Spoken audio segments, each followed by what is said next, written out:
Good morning, everyone, or whatever time of day it is for you, and welcome. I'm Susan Smith, and you're in my studio, Stitched by Susan. Today, we're working on a stunning hand-pieced Hexies quilt. Let's get started.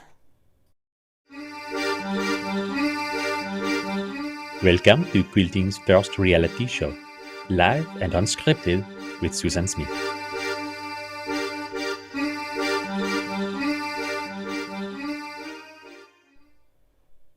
Well, I've got my coffee in hand. I'm getting all fueled up for today's session.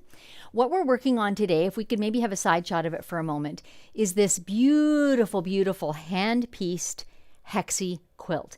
Now, this is my own quilt, and here's where it came from. You all maybe have heard me talk about a lady named Courtney Kimball and her organization, One Common Thread Quilts. And this is a not-for-profit that she and her sister, Kim, operate. Courtney and her family lived in Honduras for a period of time.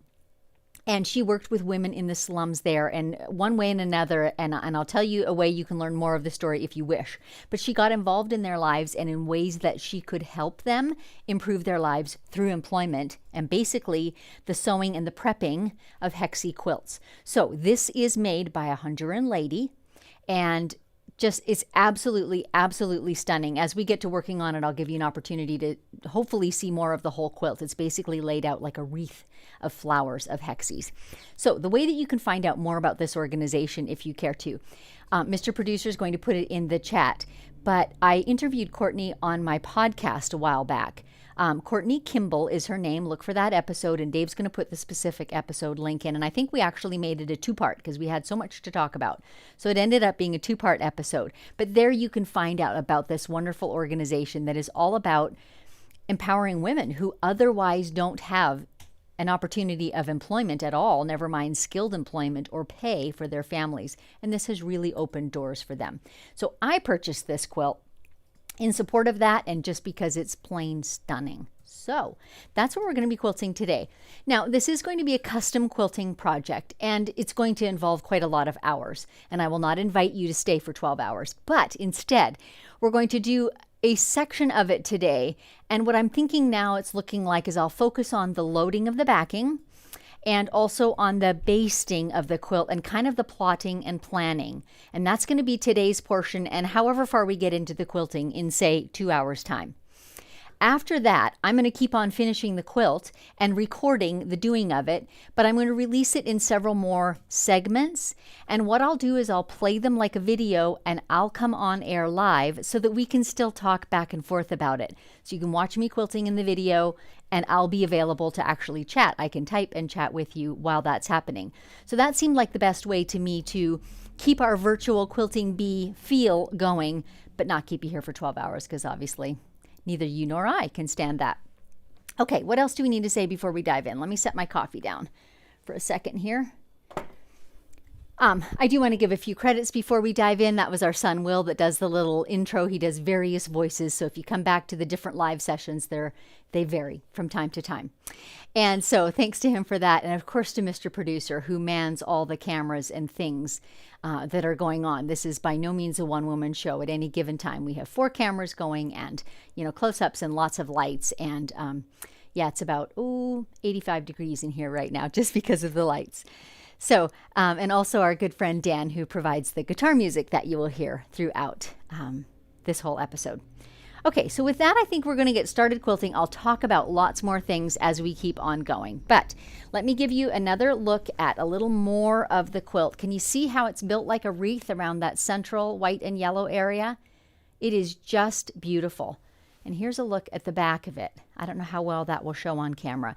Every hexie was thread basted. They were not glue basted.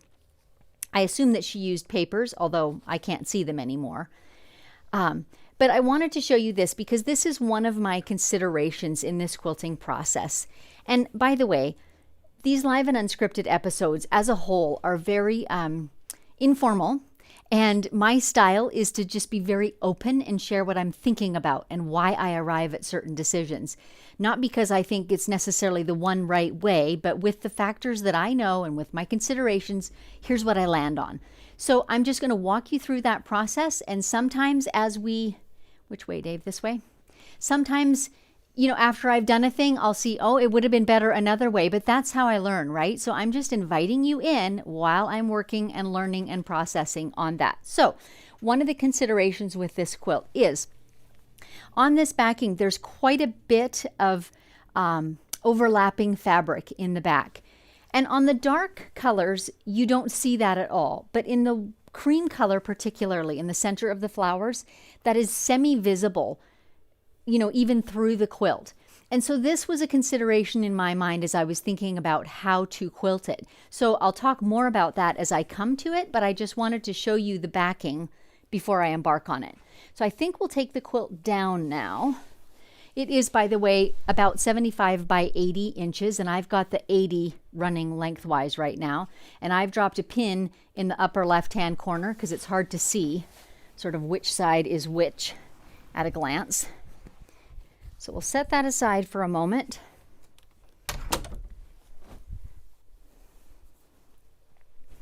And here is the backing. I was hard put to decide on what backing I wanted to do, quite honestly. The quilt has so many beautiful colors in it. I experimented with greens and with purples and pinks and yellows, and nothing seemed quite right. Like prints just seemed over the top. I didn't have the right purple or the right green.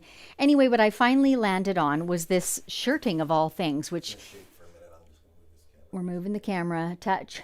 There we go. Initially, I would not have thought, oh, shirting will be the right choice for this very dramatic, very vivid floral quilt. But it's a simple cream color with a tiny blue and black line in it. And it seems to suit. It's subtle, it's not too wildly printed, and also a lot of the quilting is going to be with light colored thread. So I briefly considered, I had a kind of tealy green that I thought was pretty, but then I thought there's going to be a ton of cream colored thread. You'll see as I get into what I have in mind for quilting it. Quite a bit of overlapping and thread buildup, and I thought, I don't love the thought of that on the teal green, so I went with the basic. So here we are. One other thing today. If you watch my shows regularly, you know that I usually load with red snappers. Well, it so happens that I was working on a custom quilt this week, and I didn't get it finished last night, and so I needed to unload it. And I could have just unloaded it entirely and had my snappers ready for this morning, but I thought this is an opportunity to load with pins because some of you may load that way, and you might appreciate having an opportunity to see it.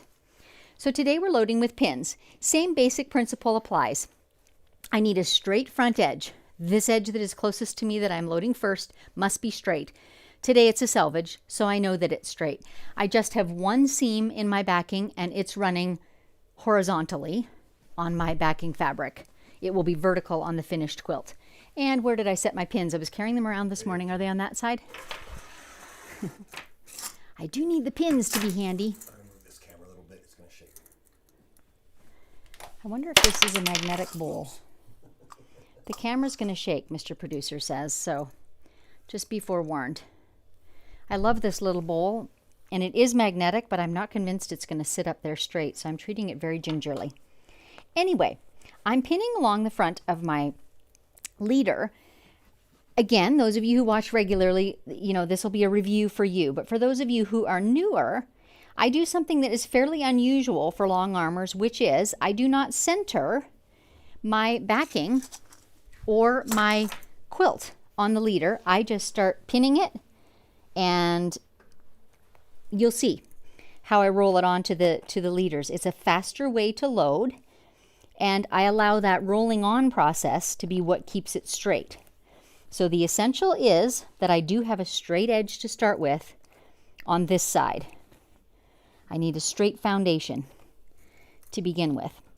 And of course the hem of my leader, the edge of my leader is straight also, so I'm using that as a guideline and lining up the edge of my quilt straight with it. It's overlapping probably 3/4 of an inch. And then I'm just dropping strong, sturdy corsage pins, pretty much nose to tail.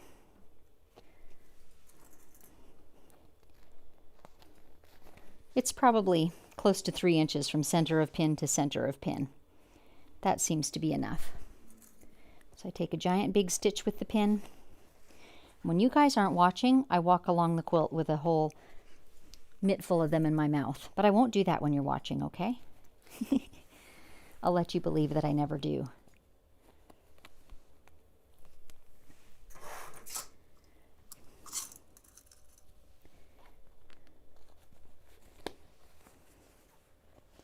And I used to have a metallic, very magnetic bowl that I could just slap on the rail of my long arm too. Since I got this clever little flower bowl, it doesn't stick as well, the magnet, like without tipping. And so I don't trust it to not tip my pins out in a heap. So I'm just setting it on the frame as I move along. So as you can see, I'm literally just working my way along. I started on the right-hand side. I'm working toward the left. Because I have a selvage, it's pretty straightforward, but if I did not have a selvage, I need to take care that my fabric is not either stretching out or being eased in. It needs to be flat and smooth. This is critical toward achieving a flat and square quilt, especially because I'm not squaring it up or centering. Then I need to take other steps, and one of my steps is this side has got to be straight and it has got to be smooth. This first foundational side. I did cut my backing plenty long, so we're really going to have to move Stella the long arm to the furthermost edges to get this backing on, but the quilt is not quite as big.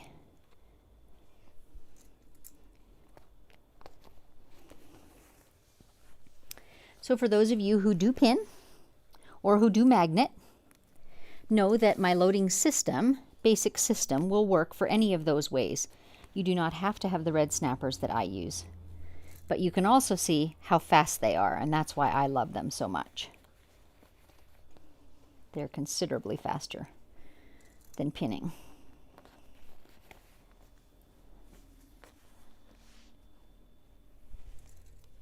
However, if you don't do a ton of quilts in number, that just may not matter.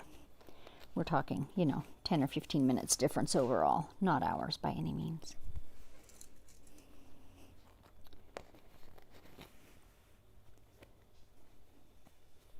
So a few of you have mentioned you're really looking forward to seeing what to do with the Hexie quilt. Well, I'm quite looking forward to it too, because here's something you don't know. I pretty much never have the quilting fully planned out for a custom quilt before I load it. I try to have an idea in mind. I often have the quilt, laying in front of me or draped over my ironing board in advance so that I have time to think about it and have an idea, but I seldom have all the details worked out before I start. And this quilt is definitely no exception. So you're going to get to see that thinking process as we go. Also, I was hunting on Pinterest for things to quilt on Hexie quilts, and there are not many ideas, let me tell you. I'm going to move my coffee way far away because this is going to be so full. And maybe what I'll do is take a minute to talk about threads too, because I've got them sitting here, and then I can move them out of the way as well. What I'm going to be using is, can we have the main camera, Dave? I think would be easier here. I'm going to be using Isacord 100% poly thread, which is my most common, probably, thread for the top. It's a 40 weight thread, 100% poly, as I said. Largely, I'll be using an eggshell, and this is a pale yellow, which I'll be using on some of those flowers as well. Later on into the quilt, I will be using tons and tons of different colors, is my plan anyway, on all those brightly colored flowers and leaves. But I don't necessarily want to fill a bobbin with every single, green, pink, yellow, purple, etc. that I'm going to be quilting. So here's my thought. I'm going to use Wonderfill pre-filled bobbins in a light color, and then I've also got a dark color. I just have this one in a spool, like a mid-gray really, and I'll fill my own spools, but these are 80 weight. It's the Deco Bob Wonderfill thread, and so they last a really long time because you have lots and lots of yards on a bobbin. So that's what I'm planning to use in the bobbin, a light and a mid-darkish gray for the colors. So for like the pink and the yellow, I'll still use this light one. For the darker things like the greens and the purples and the blues, I'll use the gray on the bottom. That's my thinking there. And I wanted to mention too, pardon me while I'm out of camera here grabbing something. I don't know how many of you are familiar with the TOA gauge. I bet lots of you are, but just in case you're not, let me give you a quick demo. This is so helpful when you need precise bobbin tension. So mine says Bernina on it. It's just like the Toa gauge. It's just Bernina branded. But this is a little pulley system, and it measures literally the millinewtons of tension when you're pulling bobbin thread through it. I mention this because when I change bobbin thread type, so in other words, when I'm not using my typical 40 weight that I have top and bottom, tension's going along great, I'm going to change to my Deco Bob 80 weight. That's a finer thread. I will almost positively have to make adjustments to my bobbin to accommodate that. Now, for years and years, I did my bobbin testing with the palm of the hand method, where you lay your bobbin down and you pick it up. It lifts the bobbin up, but it doesn't quite lift off your hand. That's a good all-purpose way to manage your tension, and I did that for ages and ages, but this gauge is more precise. So if you're having any tension issues, this is the way you might want to go, and I'll show you quickly how it works. You put your bobbin in your casing, you put it in the little pulley system, and you hold it flat as you can, although I'm going to tip it a bit so you can see it, and you go around the little pulleys. And this little gauge right here is measuring how tight your thread is pulling and if it's perfectly smooth, which is a good thing to know as well. So I know that for my machine, I need to have about 210 or 220 on that tension. Well, when I put a finer thread into my bobbin casing, I have to tighten the tension just a little to get that 220. Right? That kind of makes logical sense. And if I was putting a thicker thread in the bobbin casing, I'd have to loosen it to get 220 of pull. So I've already done that this morning, and I've already got my bobbin loaded, but I just wanted to show you that because that can be a really useful tip if you're having trouble with that. Okay, so now we're moving all this thread out of the way so we've got as much room as possible for Stella.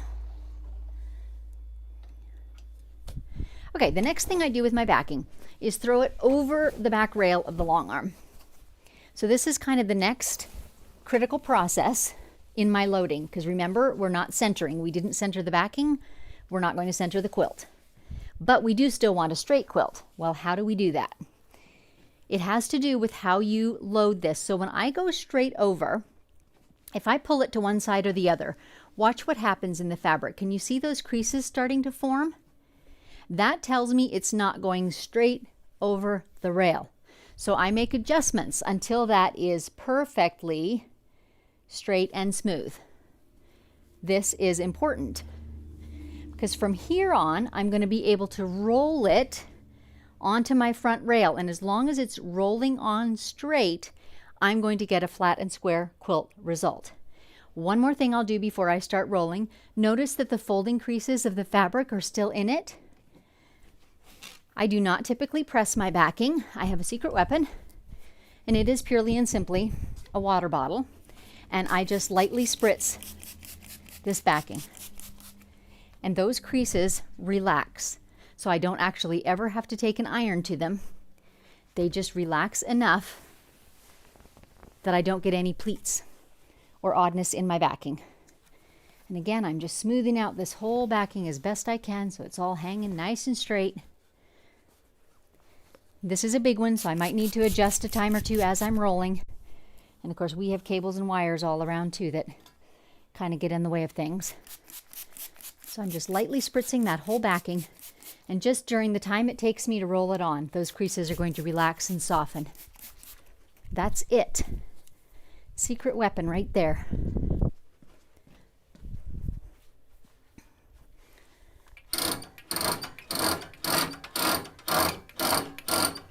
So while I'm rolling, I am visually checking that all this edge is still smooth. You can see there's a little bit of a ripple forming.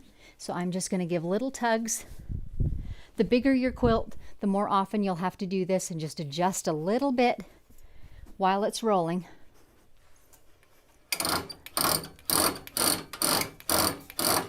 There comes my seam. Again, I'm seeing those little bits of pullage. I just give them another smooth tug. And I say this often, many of you have heard it. In practice, when all is said and done, even my large quilts come out within a 1/4 inch of square. And so I'm confident that this method works really well for achieving that square. Pulling it on over the leader gives that little bit of resistance as it's pulling over the canvas rails, and it pulls on nice and smooth and straight. It's lovely.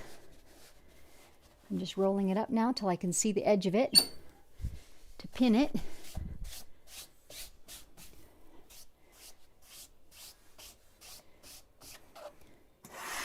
And in this case, I'm going to start pinning more toward the center, and I'm just going to drop a few in order to make sure that it doesn't slip on me. And then I'll go fill in the pins. And this pinned line is going to fold back over when I roll the quilt on. So I want to be particularly sure that my pins are in a straight line. So I'm using the hem of my leader. Like there's a very distinct straight line under there, and I'm putting my pins right near to that so that I'm confident I've got a straight line. And when this folds back over on itself, it will be even all the way across. I could have rolled on my quilt a little further. I see I have plenty of excess fabric, but I have plenty, so I'm not going to redo it since you guys are all waiting on me. And again, I'm putting my pins almost nose to tail.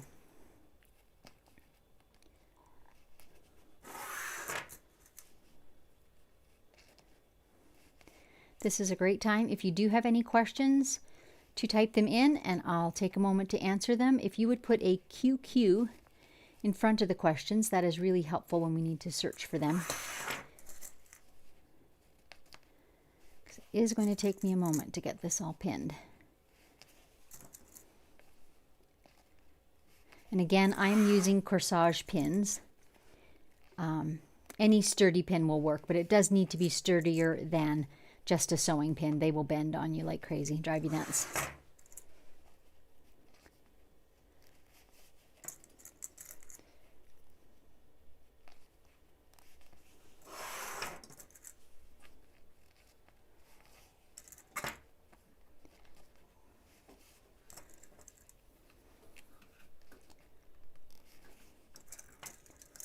We're getting there.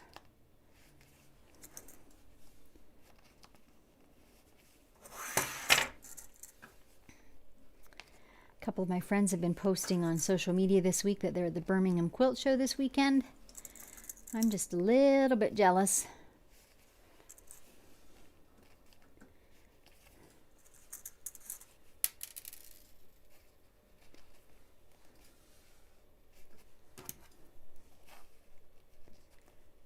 I'd love to know if any of you have been actually, and what your thoughts were and how they compare honestly to American quilt shows. I've never been to one outside the US, I don't think. I don't even think I was at a quilt show in Canada, other than, you know, small local ones, but like a national show. Okay, now we keep rolling this top roller till it flops into place.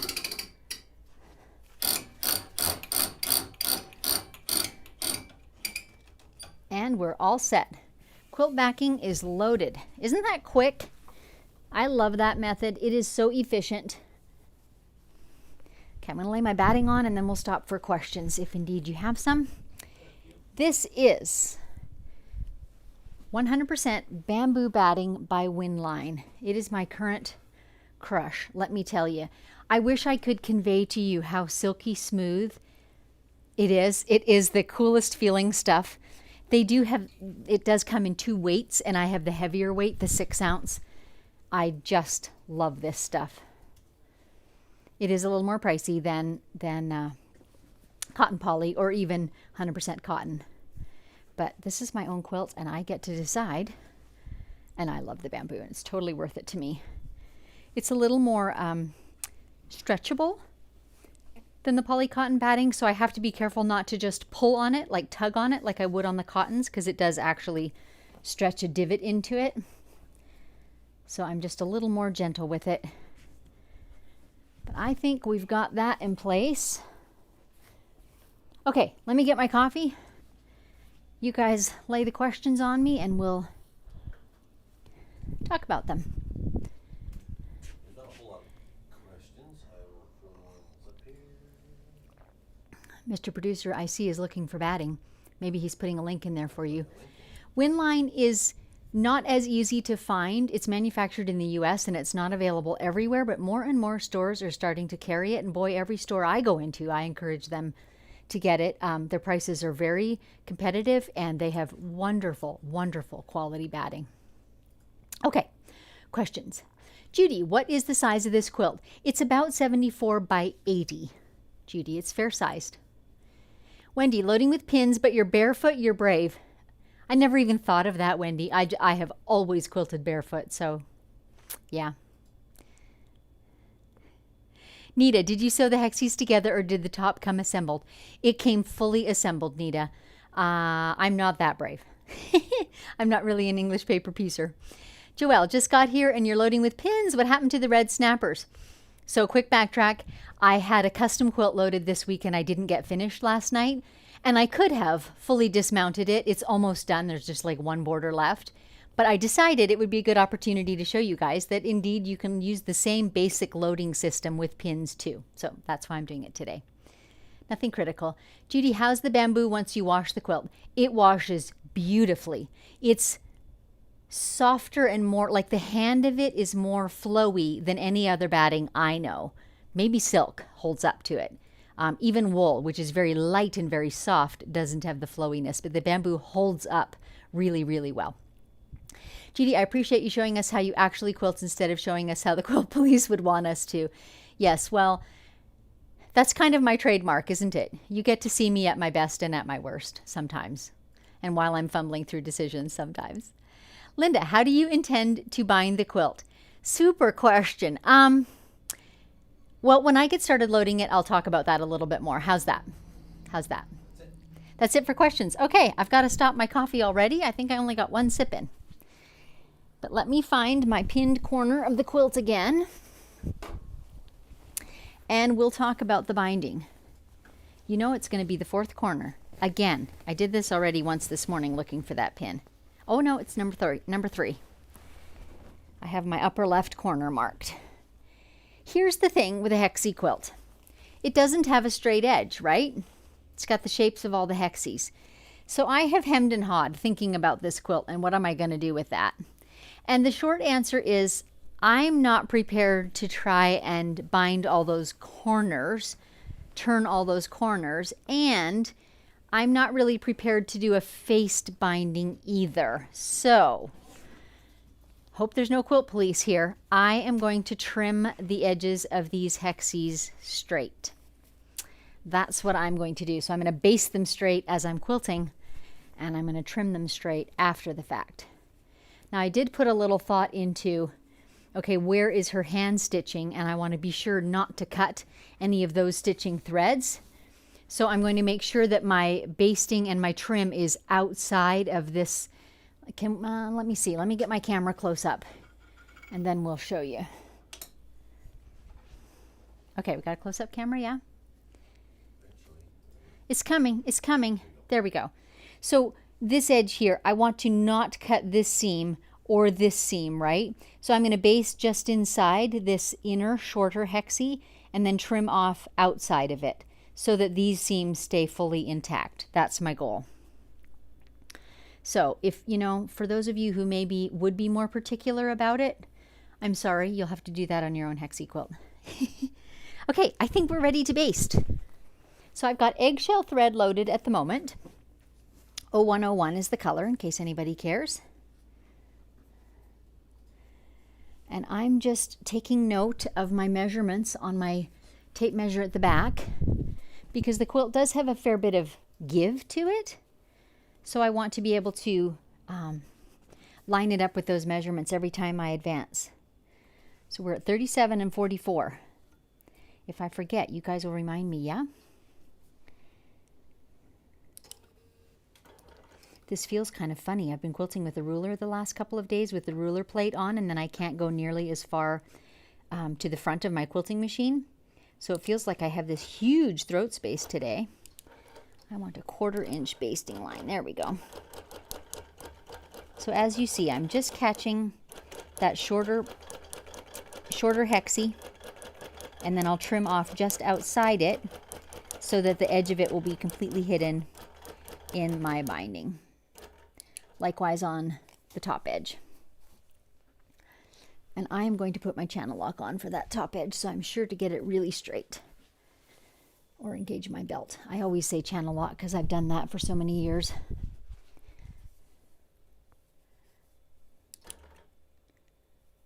Pull it in just a touch. That should do it. So now that I've got my belt engaged, I'm going to just adjust my quilt to match my straight sewing line.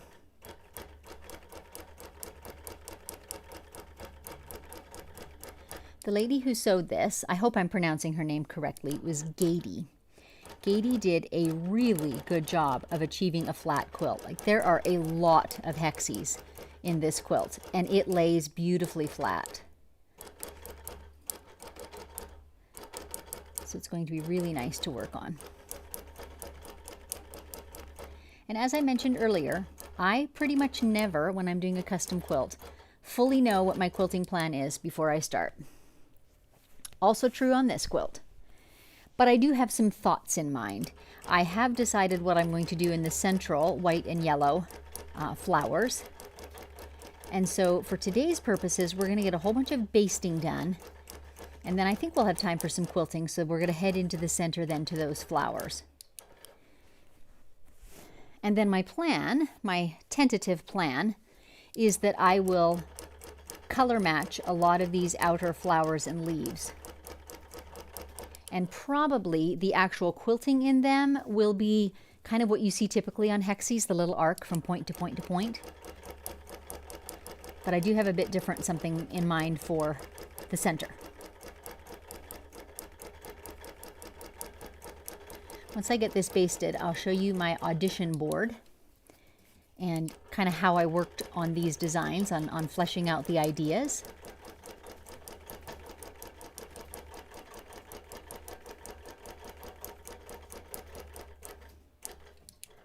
Now I have to walk around to take that, unengage that belt, disengage that belt, that's the word I want.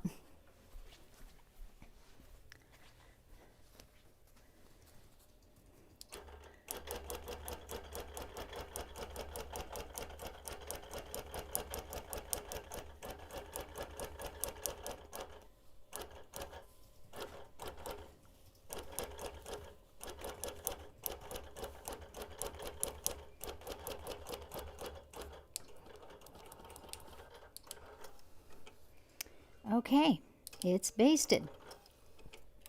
Now then, that is my left and right and top side.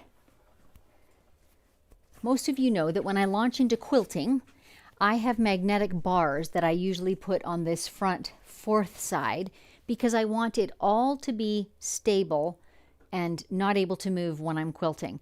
But I am going to approach this quilt a little bit differently. And this is chiefly because, maybe we want a front camera again, Dave, for a moment.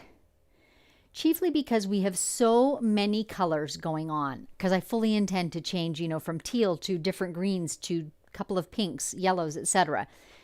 With all those colors, I'm probably going to want to pop around and do, for example, the 4 blue flowers, right? And then the 5 pink ones, etc. So in order to do that, I'm going to do a full baste on this quilt so that I can then roll it back and forth at will.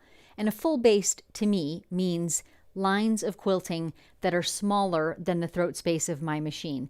Now, my machine, I have a 24-inch machine, so the throat space is about 20. I'm not going to leave them that far apart. I'm probably going to do them about every foot, just to add that bit more stability. So they're just going to be horizontal lines going across the quilt, and I'm not going to baste this way. Those horizontal lines are enough that I can then roll the quilt back and forth at will. So that's what we're going to do next, and I actually could have done it right from where I left off on the first basting, except I think I'll make it shorter. Yeah, I will. So I'm guesstimating because it doesn't matter, right? This is all coming out as I quilt. But I'm going to say about 12 inches. And I'm not bothering with the channel lock. I'll kind of follow the row of hexies. But again, this is all coming out. So it does not really matter what it looks like. You could, if you felt like it, even do a wavy line. I am going to change it to a 1-inch basting stitch. There's no need to have a 1/4 inch through this.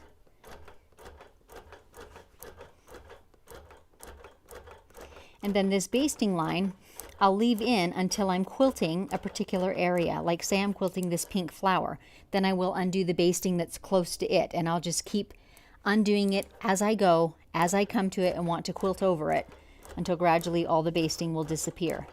But meantime, it just adds that whole level of stability that I want and need.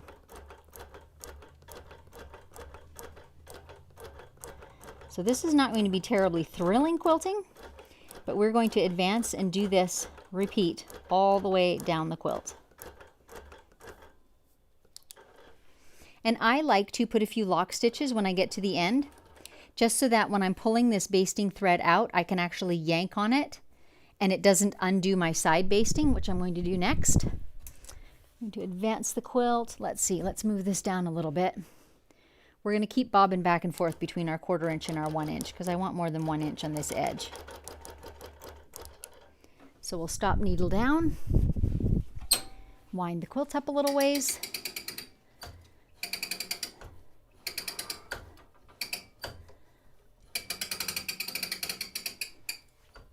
I just want to be sure I have about 12 inches exposed.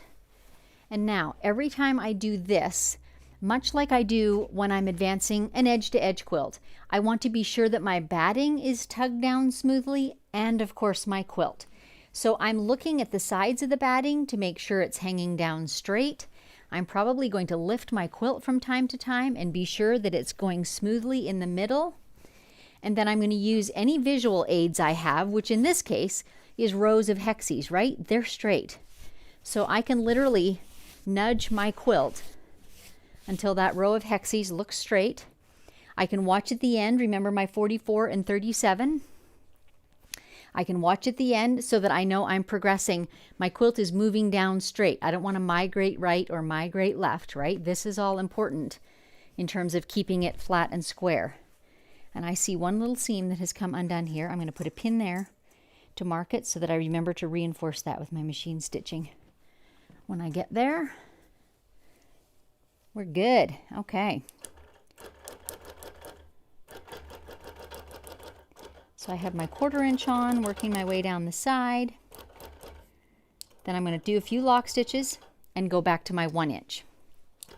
And again, that's so that when I'm undoing the 1 inch, I can yank it and break the threads without undoing my 1/4 inch stitches on the perimeter. Is that making sense? Probably will as you see me do it 40,000 times. So these are the central flowers here that I'm working across now. So I have a fun idea for those. And we will try and get to that today, to actual quilting there. I'm sure we will, actually.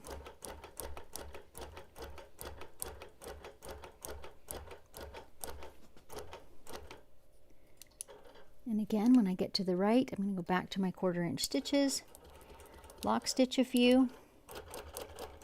Now right here is where that seam was coming undone. So I'm actually going to put shorter stitches on, and I'm just really going to reinforce that a bit. I don't want that pulling apart while I'm stitching. And chances are when the quilt is finished, I will actually go back and hand stitch it together. But meantime, this way I'm not pulling on that seam when I really reinforce it heavily like that. And I could break thread, but I'm just going to buzz back down the basting stitches right to the bottom. Needle down, and we'll wind forward again.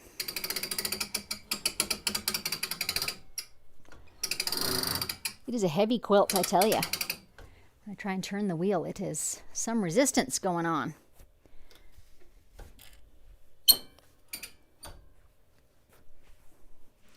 So repeating that whole process of making sure that batting is smooth, the quilt is smoothed down, the seam lines are running straight, or in this case, the rows of hexies are running straight. I say this so often, but it is so true. Again, achieving that flat and square quilt is such a cumulative process. This quilt is nice and flat, but if I were not aware, it would be all too easy to, for example, stretch out the sides and have the middle pulling up a little bit. But if you assess it and deal with things with every single pass, you can keep things straight, and even if things are a little bit crooked, you can nudge them towards straight with every pass. Makes all the difference.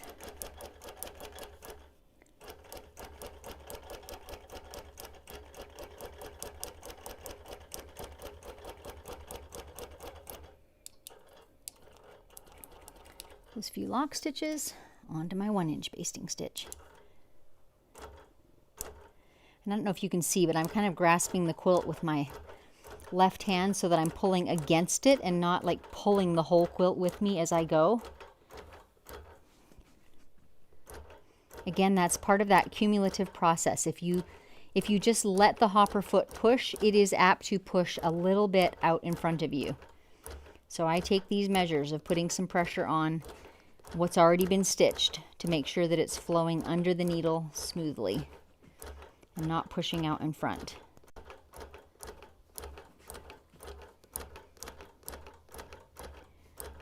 And I'm certainly taking my time, but this is pretty important stuff. We're really setting ourselves up here for success, because if we get this right, if we get this basting stable, then we are all set for a flat result.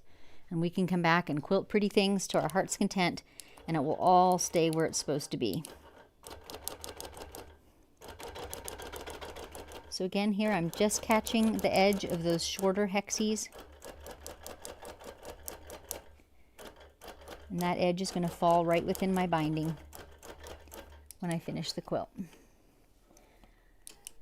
This time I'm breaking thread. I don't know why, but I decided to. There we go.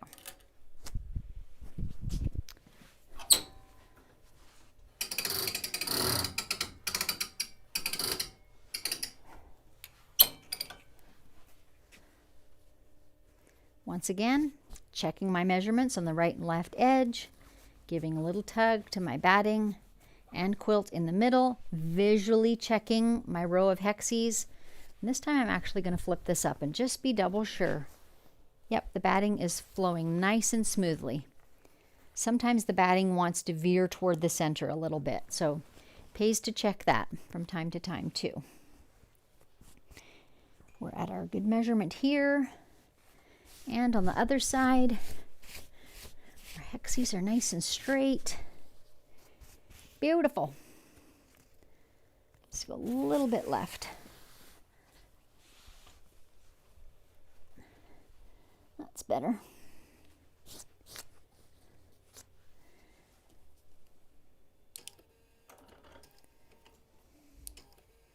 Mr. Producer, are we getting lots of questions about basting, or is this all fairly self-explanatory? Self-explanatory. We just have a few about bits.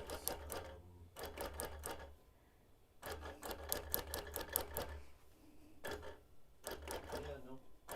I did point you guys toward the podcast that I did with Courtney. But if you're interested in quilts like this for yourself, her organization, One Common Thread, sells both finished tops like this one and kits, which are the hexies prepped for sewing together. So onecommonthread.org, right? Or is it One Common Thread Quilts? It's onecommonthread.org. On Instagram, she's One Common Thread Quilts. So you can find lots of pictures there, and on Facebook too. She shares quite freely the stories of individual makers, she calls them. So it's just one at a time, individual women's stories. And she knows these women personally. So I just love that. That feels to me like a great thing to support. It's not a big organization. It's not, you know exactly who you're dealing with. And Courtney and Kim know these women personally. So it's very cool to support.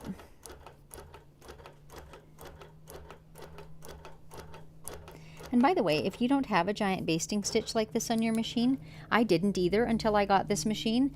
And I used to literally go across the quilt taking individual stitches about every inch. Just moving my machine along, stitch, stitch, stitch. And that works too.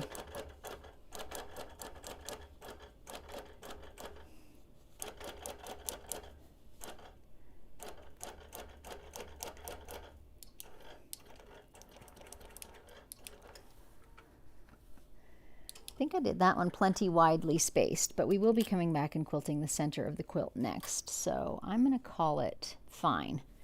My next one I'll do a little closer.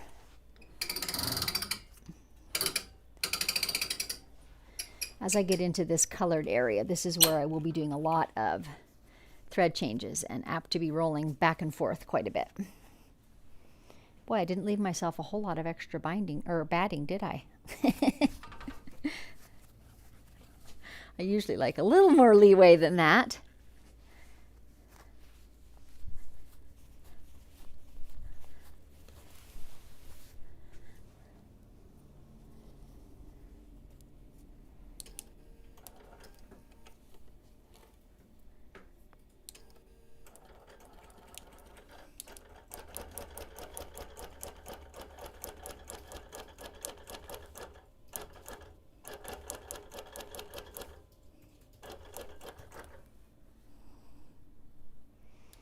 Trying to decide if I can get away with 2 more. I think I can.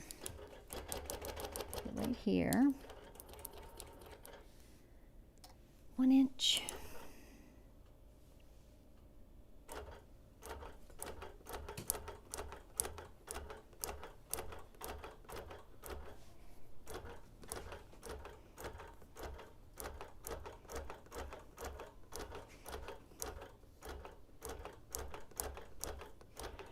Standing back from a distance and looking at this quilt, there's just no doubt about the artistry of, you know, the fabric placement and the colors. When you get super close up to it, like, it's kind of a marvel to me, because I think, oh gosh, I might not have put that one next to that one, for example. But clearly Gady has an artistic eye, because she could see what the finished result would be. I stand in the same awe when I look at the quilts. They were super popular in the 90s that had the they were portraits and they were done with florals, kind of mosaic-like. And I used to look at those too and think, how do you know what to put, you know, to achieve that effect? And I still don't know. That's clearly not my strong suit. I'll stick to quilting. But I feel that way about this quilt too. It's a bit magical when you step back and look at it from a distance. And when you're too close up, you don't see the magic.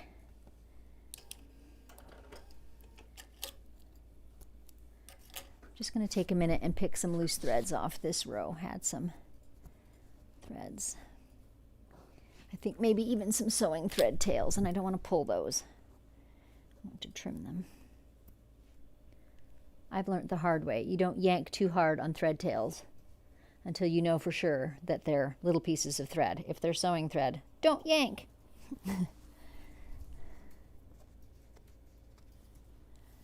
That's better. Okay, just 1 more. We'll do this bottom edge.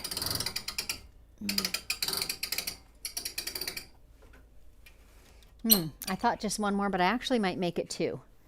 That's quite a big expanse still. So we'll quickly do 2.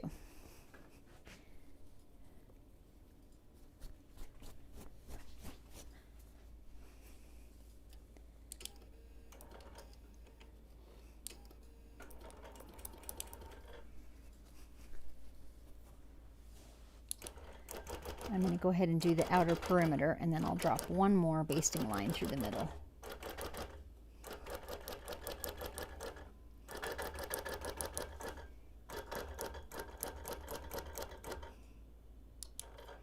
Again, I'm going to turn my channel lock on so I get a nice long straight edge on this bottom. It's a tool I have. I might as well use it, right?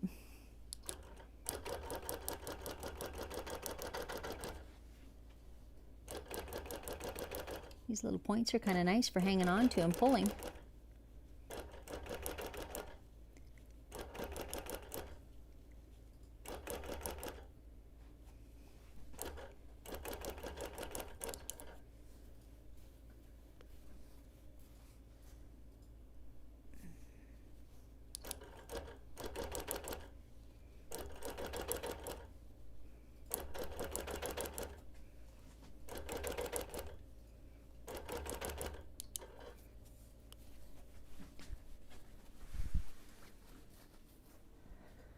A little bit short here in the middle, so I'm just giving it a bit of a tug. I wouldn't want to tug too hard. I don't want to stretch it, but I'm probably giving it 1/8 of an inch of a tug.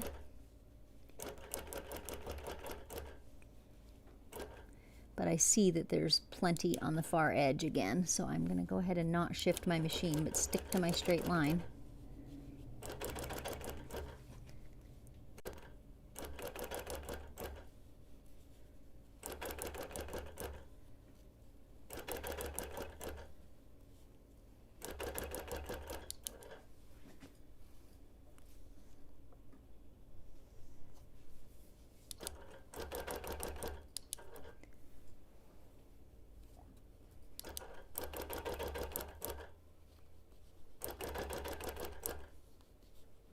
I'd sure be interested in hearing from any of you who have possibly quilted a Hexie quilt. I don't know that I actually have before. I know that I've never made one. And so none is coming to mind that I've ever actually quilted before. And as I mentioned briefly earlier, I did go on Pinterest, you know, trying to find some ideas. And they're few and far between, let me tell you. I did not find much. So I feel like we're on our own here.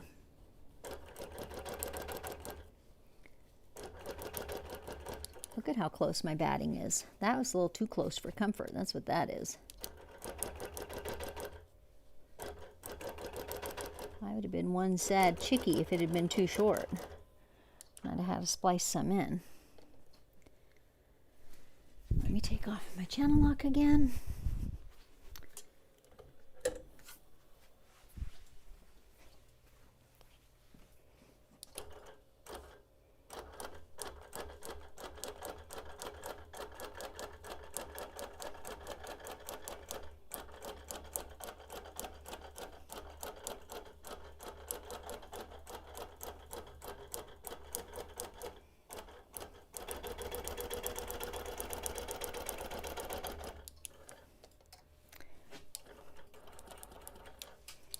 Okay, one more line of basting across, and then I'll pull out my audition board, and show you how I explore my ideas.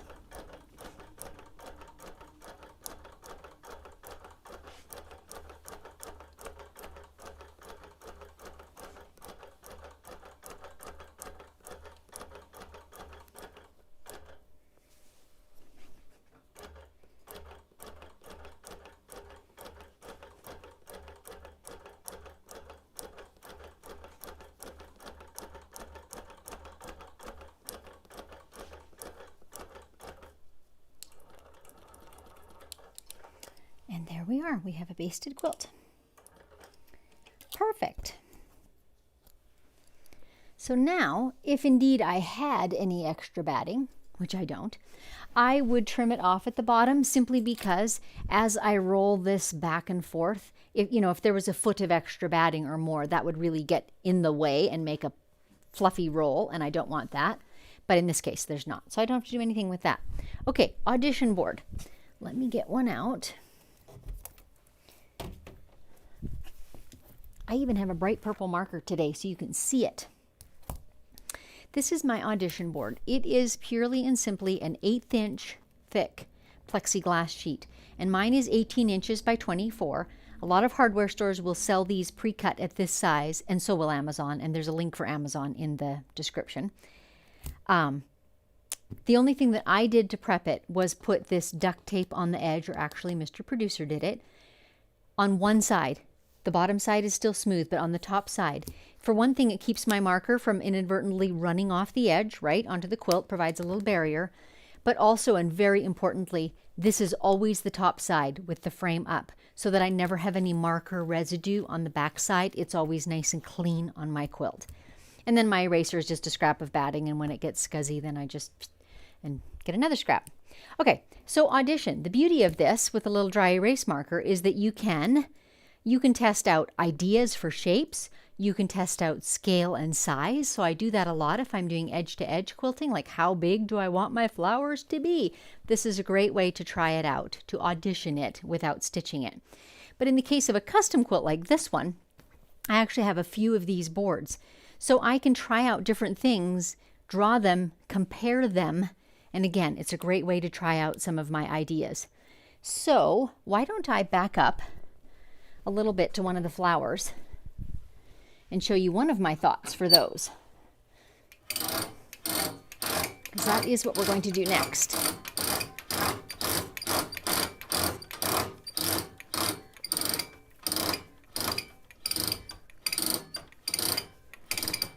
The custom quilt that I was working on yesterday, I did this same technique of basting the whole thing so that I could roll back and forth.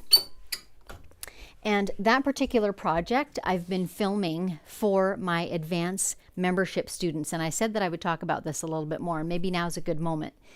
I do have a monthly membership that's called Advance. Not necessarily because it's advanced quilting, but it's kind of a play on advancing quilts, right? And growing and advancing. And one of the things that I do, there's different class categories, and one of them is case studies. So it's like a behind the scenes, in-depth look at a particular quilt. So I was working on a custom one yesterday and doing this same basting technique, right? Where I baste all the way to the bottom and then I roll back and forth. What happens is you end up with what looks like fullness. And especially, you guys can't really see it, but coming under my dead bar, there's actually a ripple of quilt under there. And my advice to my students was have faith. Know that you basted carefully, that everything was square and flat when you basted. Have faith in it. It will be okay when you start quilting it. Only consider the area you're working on between two basted lines. Know that that's square and flat. You're good to go. So I'm going to have that same faith today. Even though, when I was unrolling it, it looked like there was fullness in here. In fact, when I get it out flat, there's not. It's perfectly fine. Okay, back to the audition board. Tape side up, smooth side down. I'm not going to show you everything because I want there to be some surprises. But I looked at this floral area in the middle and I thought, how can I highlight that? How can I make it different from the colored edges? And also, it's the lightest part where the quilting is going to show up the most. So it's where I want to put a little bit of quilting attention. So currently my plan stands at this. All the flowered and colored bits are just going to get this little point-to-point quilting, right? Because the quilting's not going to show very much in those. It's just going to be color matched. But in these areas, I want to highlight the flowers.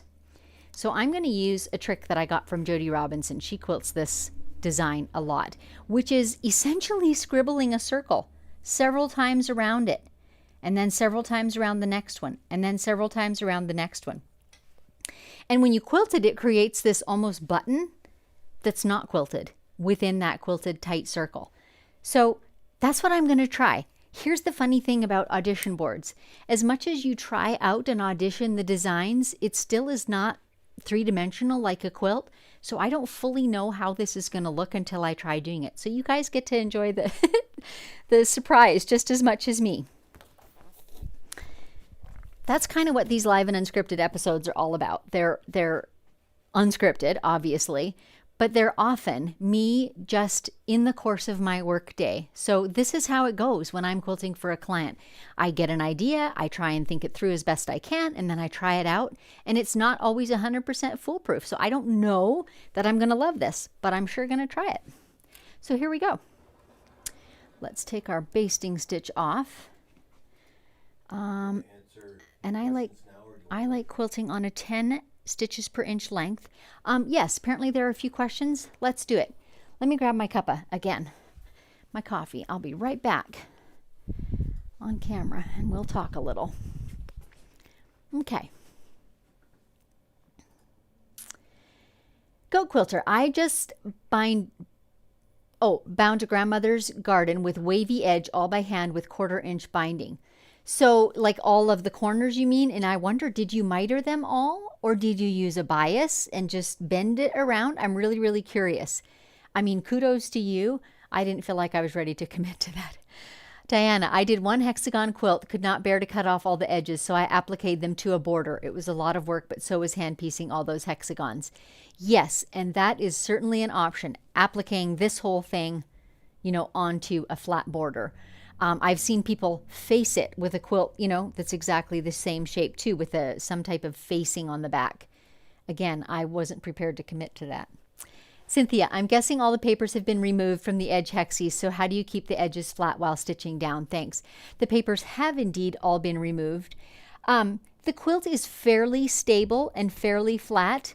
I'm eyeballing it as I work, right? But knowing that my front row has to be right there, you know, I don't let it stretch out along that edge. So it seemed to work pretty easily to quilt those in smoothly and keep them flat. Judy, if you don't mind telling us, what does she sell a quilt like that for roughly? I love the hexie look, but there's no way I'd ever be able to make one. Do you know, Judy, it really, really varies based on size, based on complexity. So I just advise you to go to their website because there's so many different quilt tops and quilt kits available. So have a look. This is the first one I've seen, honestly, that was this large. I have another one that is a baby quilt size. And so just go there and have a look and see what you think. They vary. Karen, does this organization only do hexies or are there other patterns? As far as I know, only hexies. That's kind of that's their business model. And I don't imagine that these women and ladies grew up quilting, right? So this is a skill they're learning too. And so to keep it in this narrow channel of hexies helps them really hone in on that skill. Judy, what makes you decide what quilts to put the extra basting lines in? Is it the making of the quilt or the quilting you want to put on it? Usually the quilting that I want to put on it, Judy. So in this case, it's because I know that I'm going to do thread color changes and I want to be able to skip around and do the pink flowers while I've got pink thread on, for example, right? And this enables me to do that. Occasionally it has been the making of the quilt if, for example, it has a ton of bias edges and I wanted to just stabilize the whole thing. Sometimes I'll do it on the whole quilt for that reason too. Sue, so I left a paper piece in an early learning long arm quilt. Would you take it out from the top? So in other words, from piecing it, there's a paper piece in it? Depends. I feel like if it's lightweight enough paper, that might just break down in the washing. But if it's stiff and feels weird, I don't know. I don't know what I'd do. I've never been in that situation, Sue. Hard to know. I'm sorry, I'm not more help. Betsy, how many boards do you have then? I personally have 4, Betsy. That works well for me, but you absolutely could do it with 1.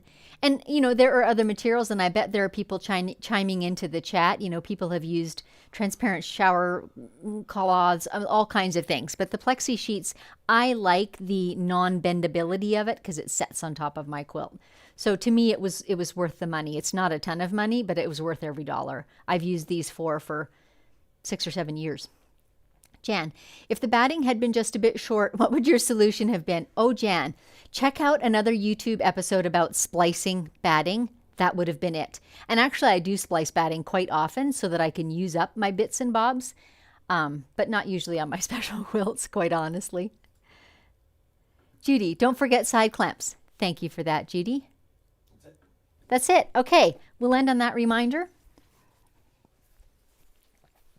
You guys are the best. Someone always reminds me of the little bits of things that I forget while I'm busy talking. When I'm quilting by myself, I'm pretty methodical. Do this, then do that, then do the other. Rinse and repeat. But when I get talking, that all goes out the window sometimes. So my side clamps are by the Red Snapper people. They're called E-edge clamps. I do love them. I love them because they're long and they put nice equal tension on most of the throat space of my whole quilt. And I do like to put them on after I have basted. I have another short YouTube episode on that, like why baste before or why clamp before or after. And this is why I clamp after. I like to put the same tension on all the layers. Okay, right away here, I'm going to work on this flower right here. Yeah, you can see it. And there's a basting line right through the yellow because it's the yellow I'm going to quilt in. And so I'm thinking here, I'm thinking on the fly. I have eggshell thread loaded. I'm actually going to do this center part first. We'll do the yellow after. You ready for this, you guys? Okay, so I'm using 100% poly thread in a 40 weight and eggshell color, and I also have a pale cream in the bottom of a deco bob thread. It's a pre-wound bobbin in this case. We're going to quilt something fun. I just want to stop and clip my thread tails because I'm going to go over that a few more times.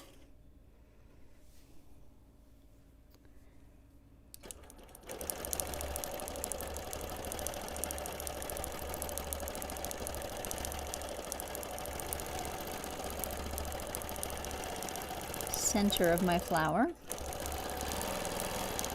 Basically, I'm going to quilt a giant flower within this flower.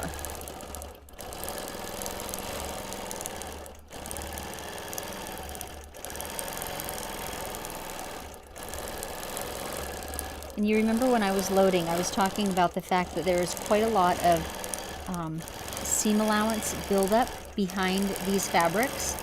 And so I wanted to have enough quilting to pretty thoroughly quilt them down and not have them loose and flapping underneath and visible. So I'm quilting this fairly close, honestly. And there's the end of my flower. I'm not sure how well you guys can see that. Basically, it's a giant rose, I would say. So I did this little central area and then just overlapping petals around it, which to me feels like not too much quilting, really. On a custom quilt, to have each flower only have that much quilting is pretty cool. Now, I don't do custom quilts very often on these live and unscripted episodes, but since I am today, I'm going to point out a couple shortcuts that I take. There's no quilt police here, right? We're going to go down into the next row of flowers. And it does take time to get those clamps on and off every time. So I will often take the shortcut of just using my single elasticy stretchy and putting it right in the middle. It's not as good of a clamp as that red one is, but like I'm not working anywhere near the edge of the quilt either, right? So it's serving the purpose of stabilizing my whole central area that I am working on. And now I am going to undo some of this basting. You want to be sure when you undo it that you get both bottom and top threads pulled out. So I've got both ends at the top. So I can make sure that is so, because I don't want to be stitching in the tail of thread anywhere. And you can trim those long tails or leave them hang, whichever you like. I'm going to trim them to get them out of the way. Someone has a question that I must answer, Mr. Producer says. I feel like I'm hearing needle popping. I don't think so, Janice, but you know what? To be on the safe side, let me go ahead and change the needle out. I will say this. I don't know the provenance of these fabrics, but I suspect that some of them are a polycotton blend, and this cream is one of them. I suspect that it is a broadcloth, and that will make a difference in those needle pops. But it's never a bad idea to put a fresh needle on for a new quilt. So let's do that quick.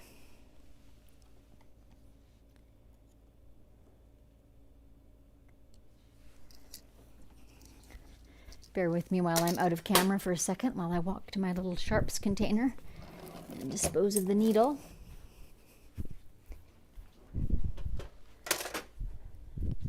And I am using an, oh, I should have looked at it. It's a top stitch needle and the size is 80-12. More commonly I use a 90-14, but this was the one that came to hand and it'll be fine. It's a fairly fine needle. But it's a fairly fine quilt, so we'll be okay. All right, let's see how this one does.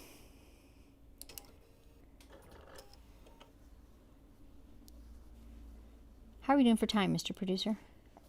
We're sitting right at an hour and 19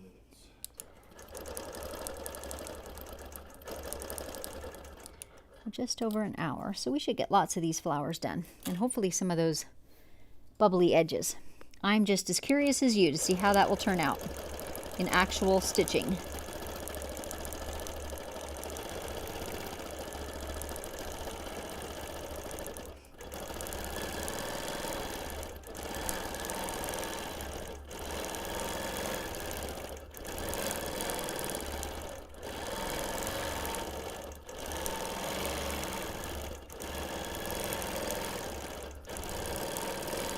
I was talking earlier about my monthly membership.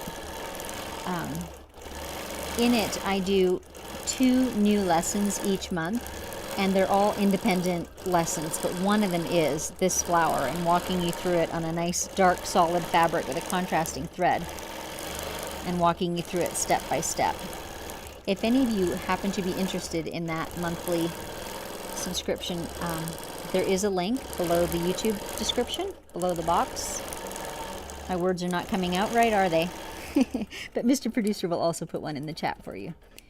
And it goes to kind of a landing page so you can read about it a little bit if you like and see if that will suit you. And we recently, by the way, lowered the price. Initially, when I first published this membership, it was $20 a month or $19.97, and now it is $12.97.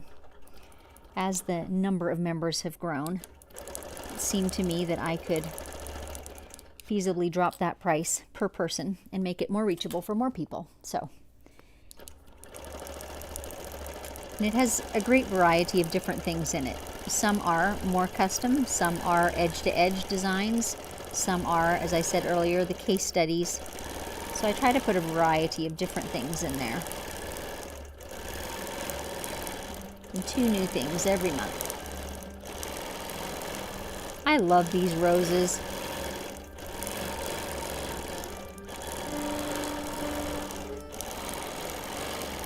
I mean, let's face it, this is pretty easy custom quilting right here. Still qualifies as custom because it's quite specific to the block. But it's not individual piece by individual piece.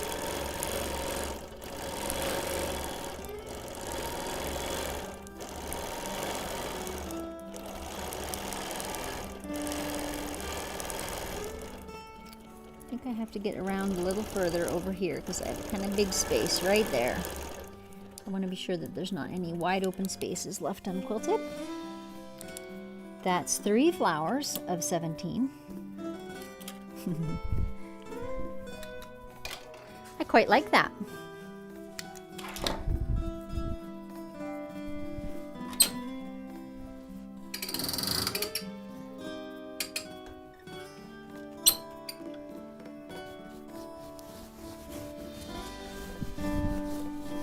I'm just running my hands across smoothing because you maybe saw there was a little bit of a bulge along this basting line.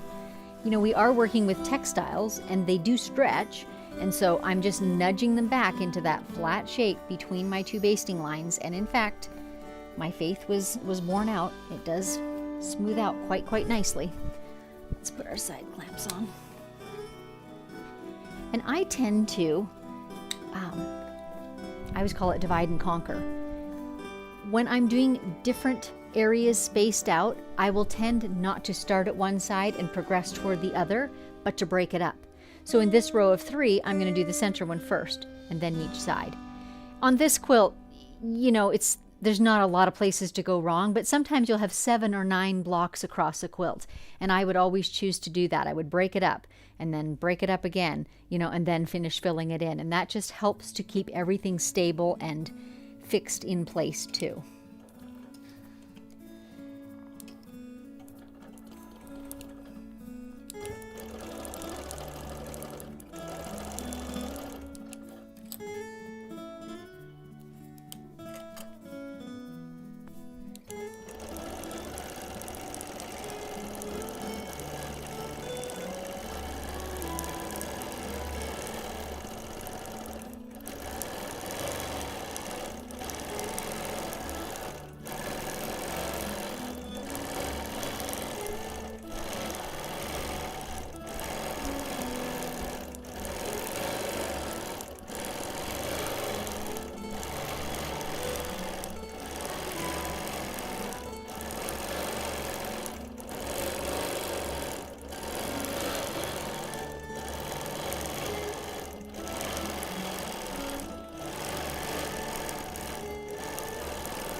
I am not tying and burying my threads. In other words, I'm not pulling both threads to the top, knotting them, and then burying the tails.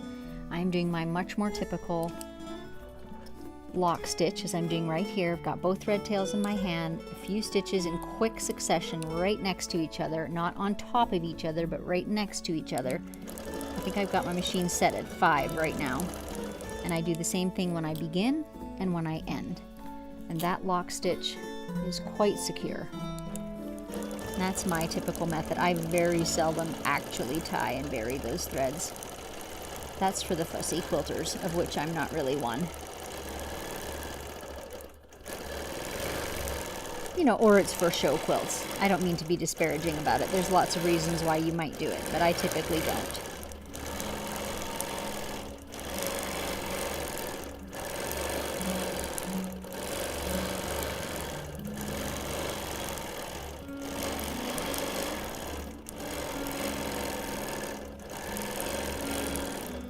Just in case you haven't seen it, last Friday I was not live, but I released a YouTube episode, a short episode on unstitching, unpicking your threads. I know it is not at all a glamorous topic, but it is one that we all deal with from time to time. I know we do. You're lying if you say you don't. And so I give my best tips in that for making it as speedy and painless as possible. So if you haven't seen that already, check it out. It's called Unstitching something. My assistant Erin was the one that actually posted it, so I can't even think of the title right off the top of my head. I'm sorry.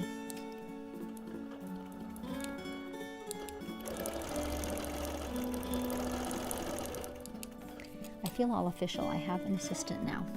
Her name is Erin. Some of you may have met her via emails. And we've actually never met in real life. She is a virtual assistant, also a quilter.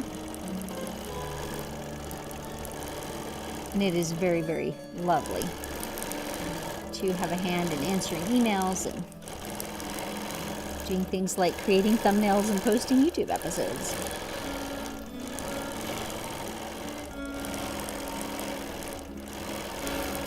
But yeah, I do feel like I'm moving up in the world. Right, Mr. Producer? If that's what it takes, right?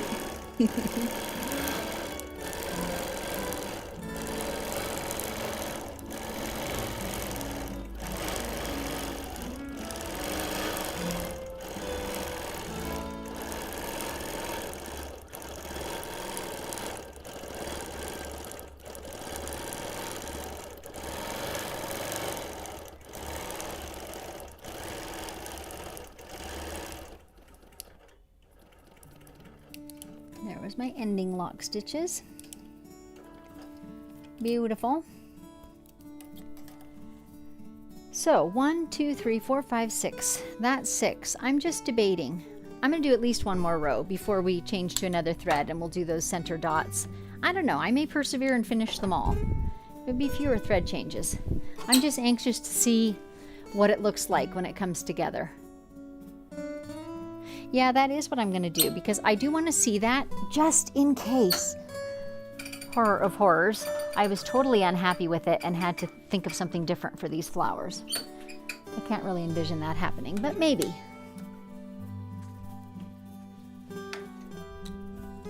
I did tell you, right? This is live and unscripted. This is me thinking on the fly. My friend Sam Alberts of Quilting Curve Studio does a lot of custom quilting, and she does plan it out before she starts quilting. But that has never been my way. If I were to wait till the plan was all fixed in my head, I'd probably never get started.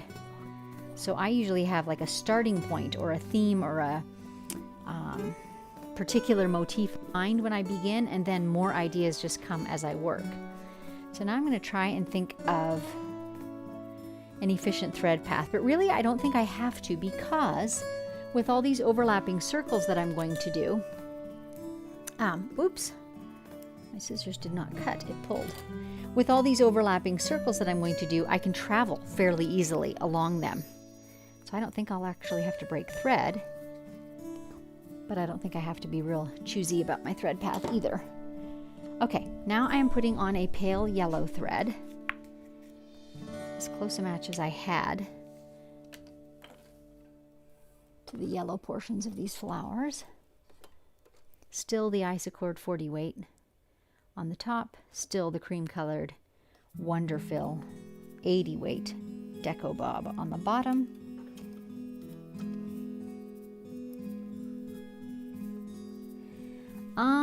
One more thing I'm going to do. I've actually got my ruler foot on, which is often my all-purpose sort of foot, but I'm going to put my little darning foot on because it has better visibility. And I feel like I might want that for these little circles. Come on now. There we go. So as you can see, it's just a very tiny little foot. Let us start over here. You guys, this is nerve-wracking, doing a thing I haven't really tried before on a Hexie quilt. On air. Hope you know how special you are that I do that for you. So a few lock stitches, less critical because I'm literally going to quilt over it a few times. So here we go. 1, 2.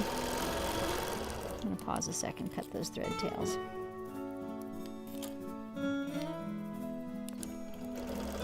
3, 4. We're going to start with 5. There's 5, and then we're just going to go on into the next one. 1, 2, 3, 4, 5.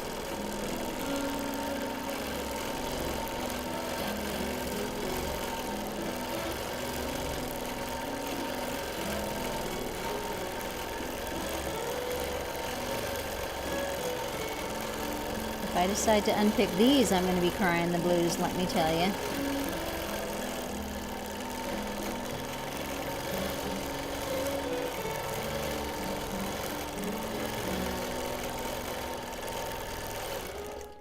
What do we think? Can you guys see that? A little bit, my little buttons.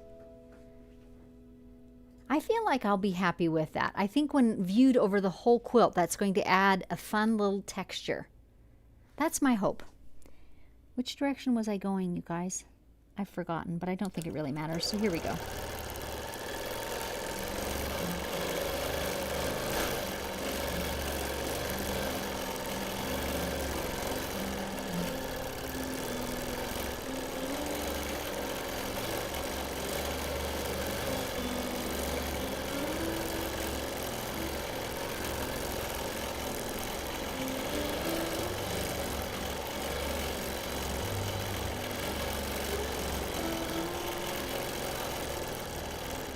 Basically have to go 4.5 or 5.5.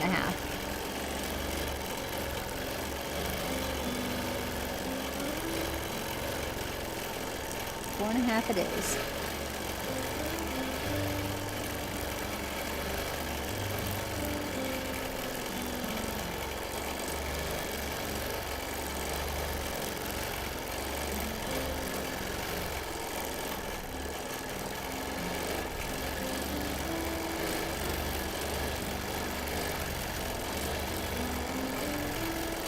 Boy, this is how to practice your circles. And the beauty of it is, if 1 or 2 of them aren't round, you just adjust the edges with the next revolution of the circle.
I am glad that I did the large central flowers first, because I'm definitely finding that this wants to push the fabric, and I feel like if those flowers had not been affixed first, I might have really had difficulty controlling it.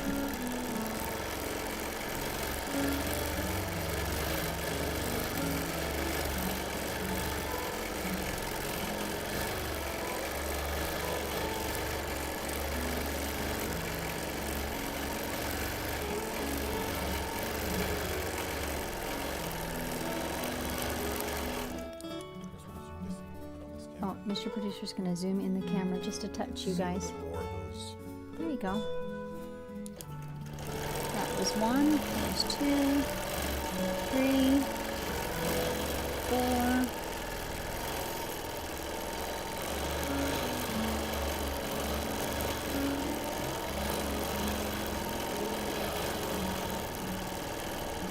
And actually, you don't want your circles to be too perfect, because then you'd have one very skinny line, where you actually want this kind of over quilted look.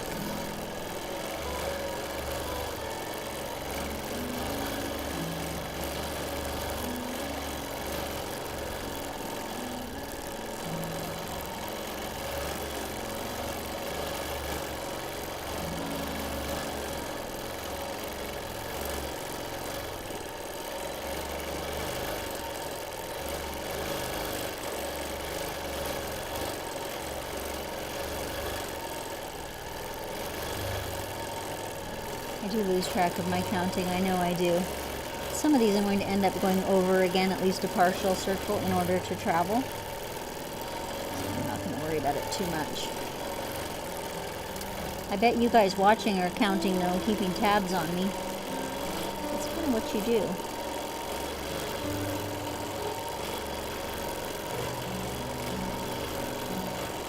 One more and then we'll have to backtrack. The other side.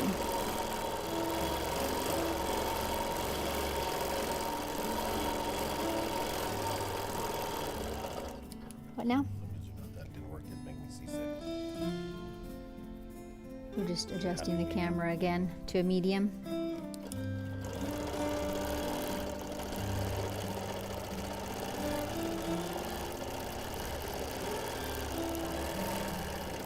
That worked pretty slick.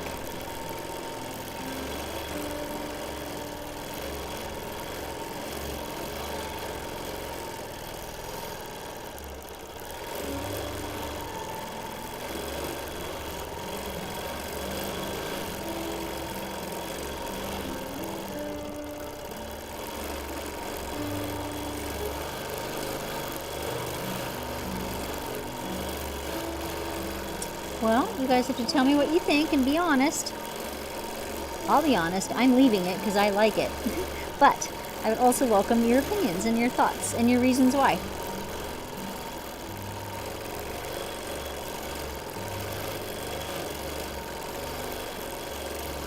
We won't get the full little button effect until it comes off the long arm rail and the tension is relaxed a little bit, but I think I'm going to like it.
last week, not just this past one, but a week ago, I was, I'm hearing a thumping. What is that? It's still stitching well.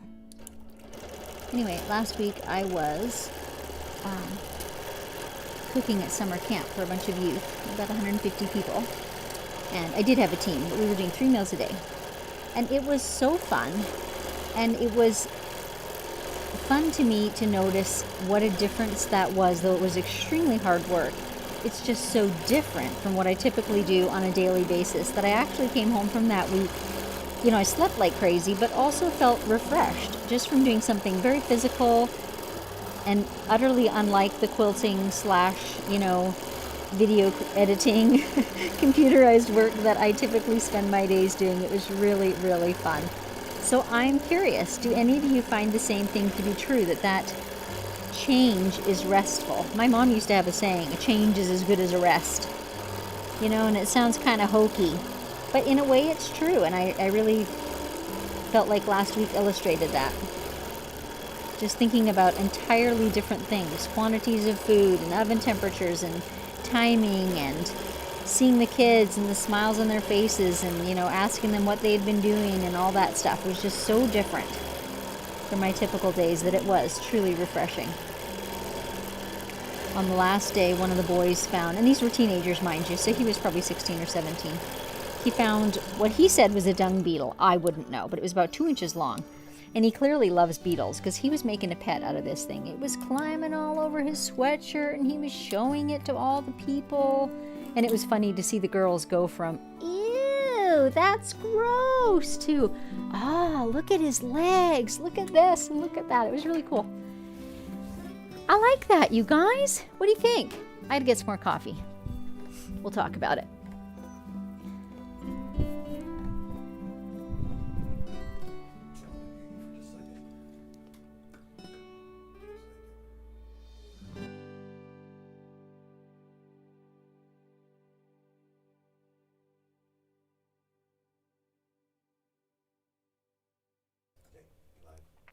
So apparently one of the comments that is coming through a lot. Do you want to put me on screen, Dave? Yeah. It's a new thing that YouTube is now putting ads in live streams. Of course, they're always looking for a way, right? Because this is a free platform and they're looking for a way to get their bit in.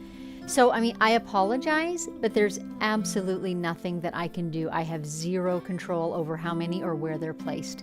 So I'm sorry about that. That is just the price of using YouTube. Meantime, in happier topics, what do you think of the flowers? Any comments? Any? Oh, apparently there's more questions and comments further back. Here we go.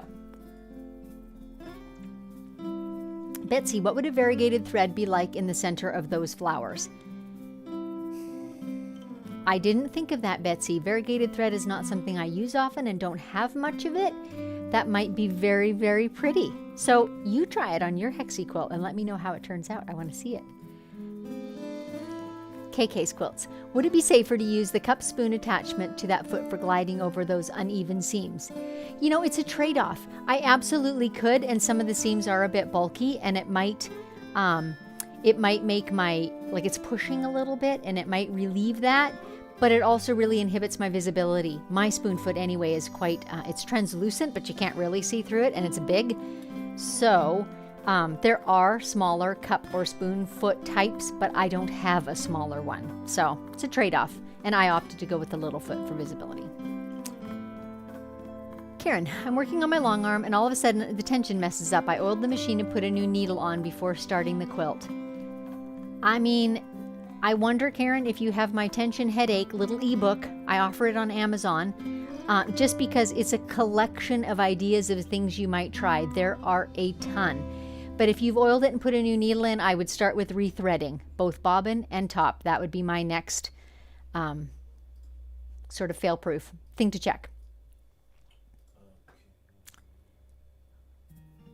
Rosemary, with the monthly membership, does this give us access to past lessons? Yes, it does.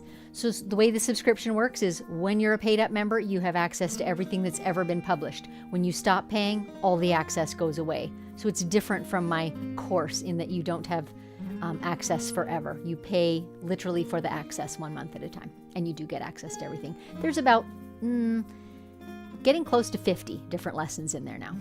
Jackie, are you keeping the stitches on top of each rotation or side by side? Okay. Second part, why so many revolutions? Oh, and a third part. How can you go at that speed and it looks like you're going right over the same circle? Looks amazing. And there's more. How do you come up with 5 circles rather than 3 or 4? I'd be curious to see how different they'd be. The texture is going to be awesome. Joelle. So where I started was a few years ago, I was in a class with Jody Robinson, and she did bigger circles, I would say, of this. And she kind of placed them in a grid, almost as part of a background of a quilt. And it's very modern and extremely striking. And she went over them quite a few times, like 8 or 9 or 10. How did I come up with 5? Well, the more you go around them, the more you're going to get that slightly pulled in button look. Like more stitching is going to pull that in more. So I thought 5 was a happy medium. 3, I thought you might not even notice the button. This is just how my thought is going. 10, I feel like is way too much for such little circles. Proportionately, it would be a big scribble. And yes, I am going over previous stitching, but not perfectly. I'm just going around. So it's a very casual look. I've been very terrible about posting pictures lately, but I'll try and post some good photos of this quilt with close-ups under good lighting so you can really see the stitches of that and see the effect.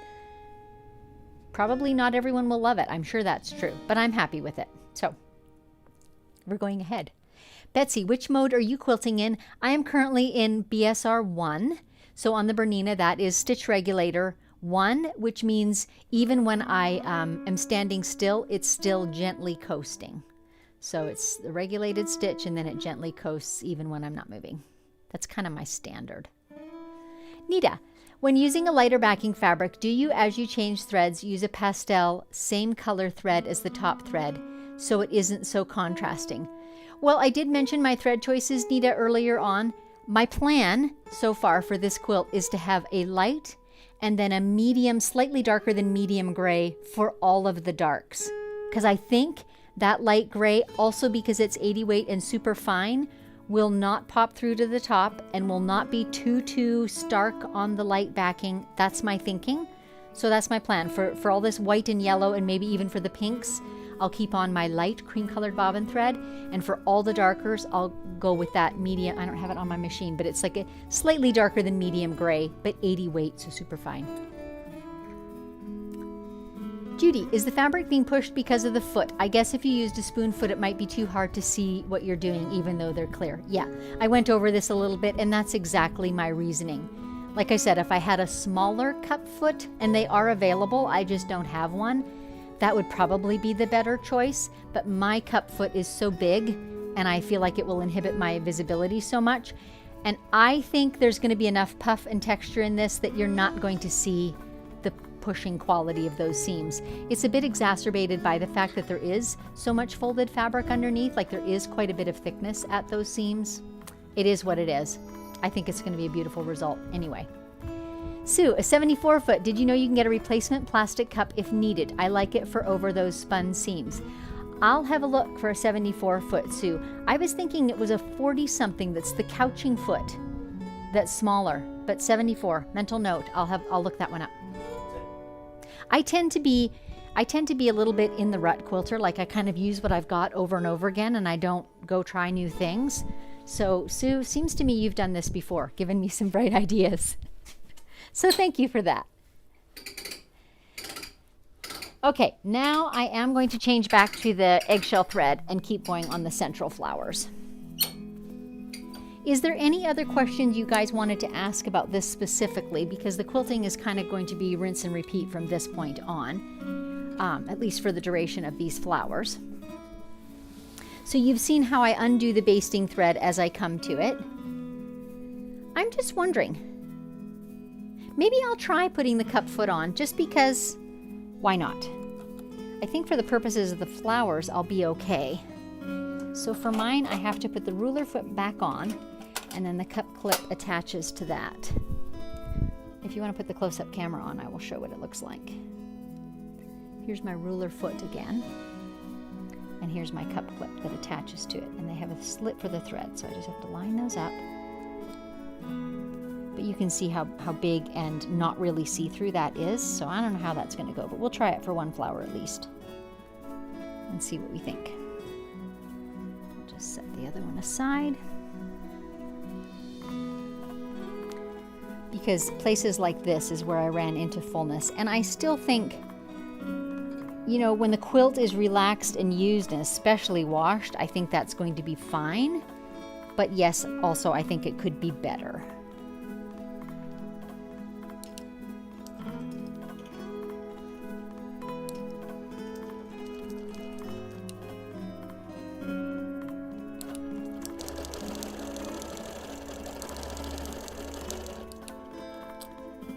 I'm pretty positive that this cream here is a broadcloth. It's a poly cotton blend. Which is part of the explanation of a little bit of the needle noise that we're getting. And it also does affect how it responds in terms of puckering or pushing. It doesn't just meld as well as just a cotton would. Or flex. I don't know what the word is that I want there, but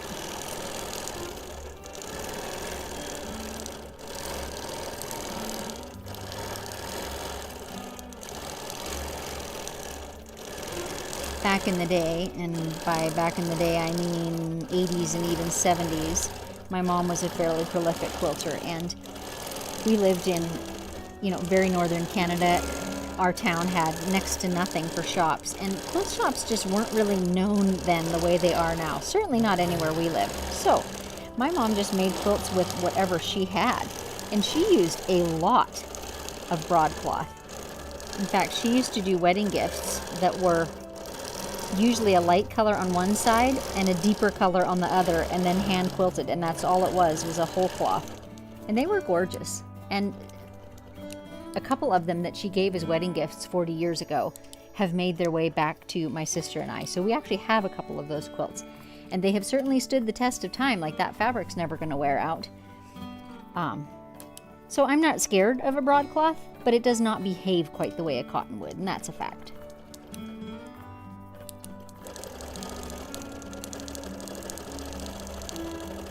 Back then, it just was not nearly as easy to find. You know, the range of solids, for example, just wasn't available. And my mom was certainly of the era of, you know, you use what you have. And that was true of threads and seam rippers and everything.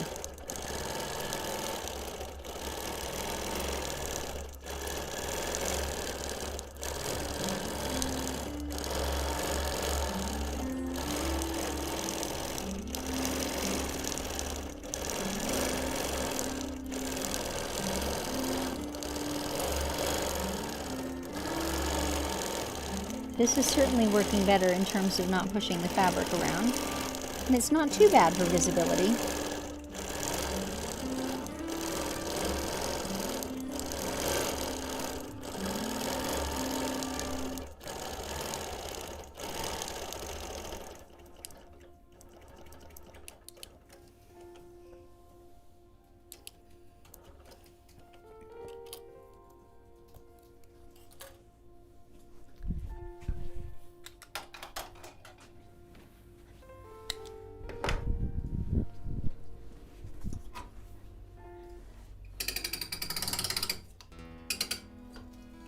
So once again, in case you're just tuning in, number one, this is a live and unscripted episode.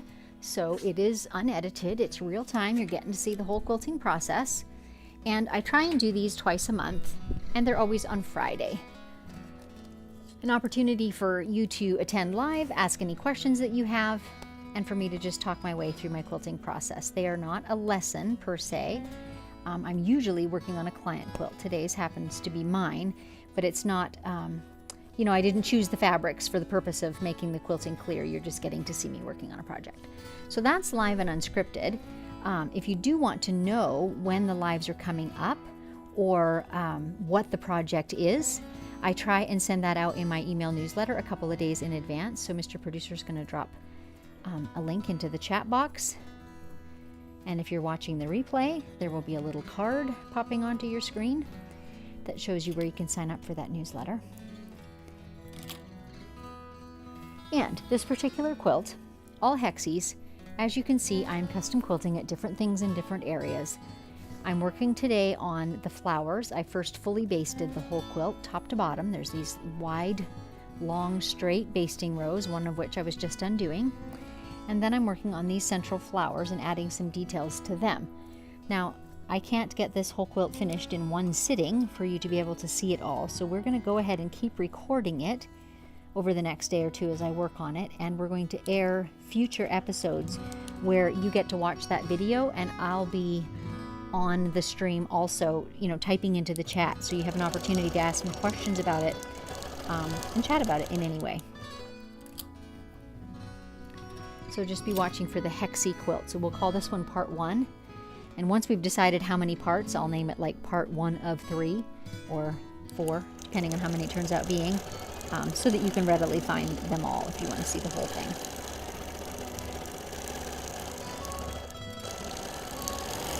So these central flowers are all cream and pale yellow. Do you know what, you guys? I just finished 2 flowers and they're yellow, not cream. Now I have to make a decision.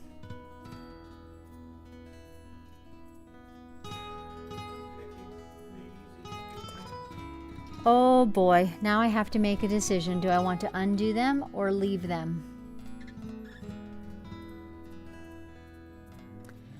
I've decided I'm leaving them. I'm going to continue with the yellow. I don't know if that's the right decision or not. But I would be looking at a pretty solid hour of unpicking these flowers, I would say. It's not easy unpicking because of all the seams that I'm working through.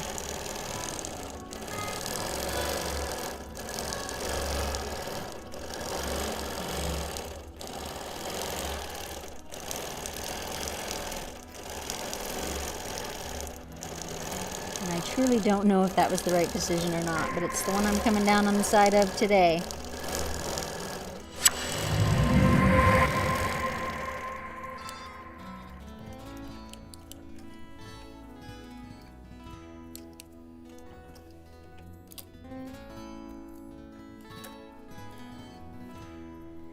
Yeah, I'm not super happy with myself about that. Anyway, where were we talking about the quilt? We're talking about the cream and yellow thread I'm working with in the center. And then the plan being that in the outer portions that have all the brightly colored flowers and hexies that kind of represent leaves, that I'm going to change thread colors on the top to match those and do kind of some point-to-point quilting in those hexies. So there'll be lots of color changing for those.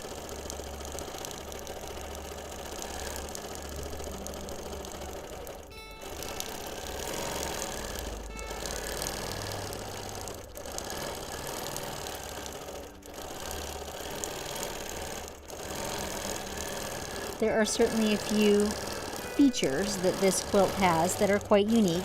I mean, one is certainly the fact that it is hand-pieced to begin with. Another is the fact that there is quite a lot of fabric folded behind each of these hexies. They're quite thick. So that was one of the reasons I opted to do kind of more quilting with this flower that covers over all those seams and makes them lay down, as opposed to just doing point to point in the center. I mean, it also adds that extra layer of interest on the flowers, but I just thought all that bulk really needed quilting down. But of course, on the darker fabrics, you simply don't see that as much, but it kind of shows through on these lighter ones.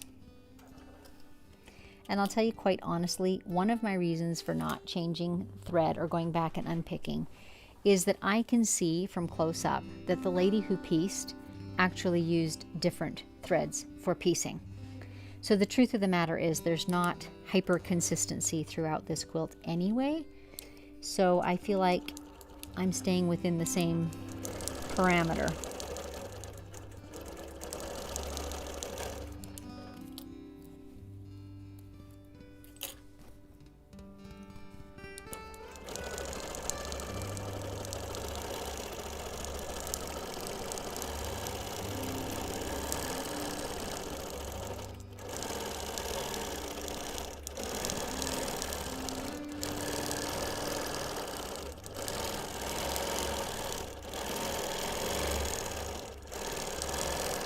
It definitely feels like there is mixed fabric composition. I'm quite positive that this cream colored that I'm stitching over now is a broadcloth.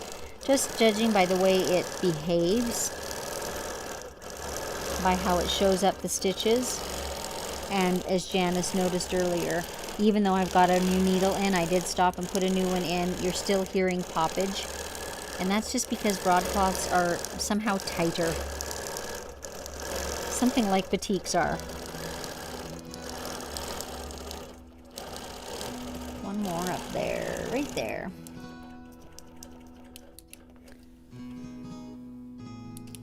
And I'm going to show you guys a nifty bonus tool. Right in the center of this flower, there's a green thread under that middle, and I'm going to try to get it out. I have this cool needle. It's by Dritz, and it's called Snag Nabbit. And it doesn't actually have an eye, it's just got this rough end on it. And that hopefully, can we see well? Yes, I'm trying to look up at the screen to make sure you guys can see this.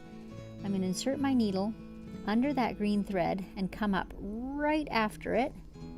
That's my goal, right after it. And hopefully that rough bit will grab that green thread and pull it. I do this very gently because the rough bit can also actually tear fabric if you're really robust with it. I didn't get it that time, we'll try again. The trick is to get under it and then to push it right up and come up right after it so the needle is in contact with it. Not always easily done. I wish I had seen it before I had stitched. It would have been easier. Yeah, I think I'll have to wait until after the quilt is relaxed off the long arm. But I will tell you one other thing. When you get the thread out and it works well, you often get this little batting tuft. And if you just put your needle in again and swipe it, you can pull that batting tuft right back to the inside. So that's how that nifty little needle works. There is a link for that in the description below the YouTube episodes, and it's called a Dritz Snag Nabbit needle. Now, since we still have our yellow thread on, we might as well back up just a touch and do the circles for this row. Just thinking, if I do them along here, you can see me, if I do them along here, it might pull this flower out of place. So no, I am going to do some more flowers next.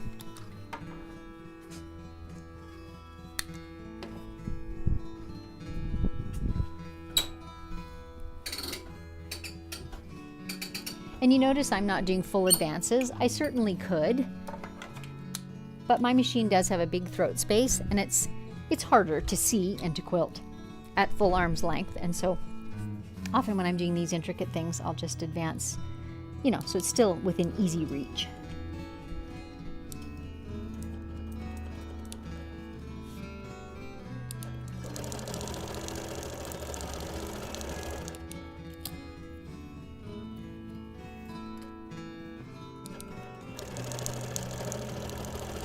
Are any of you quilting today while you watch?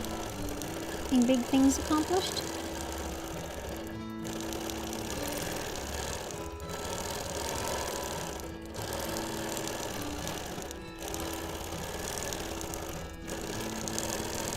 And wouldn't it be funny if someone else was working on a Hexie quilt?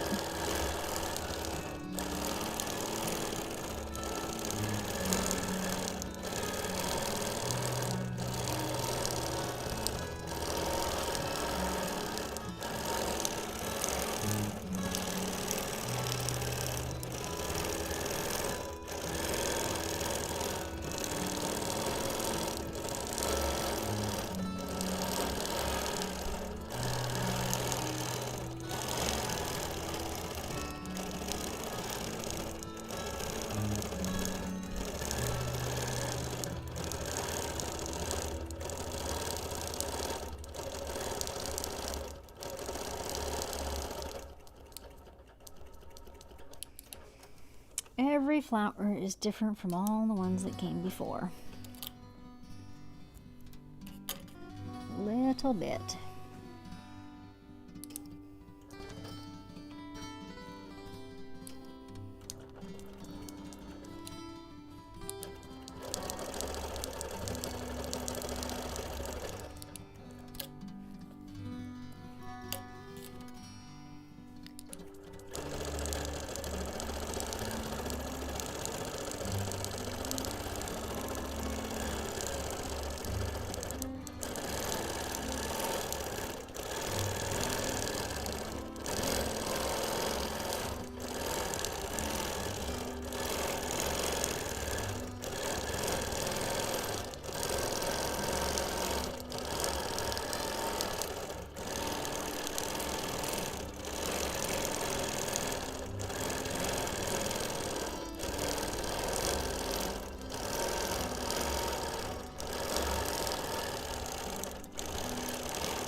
Whoops.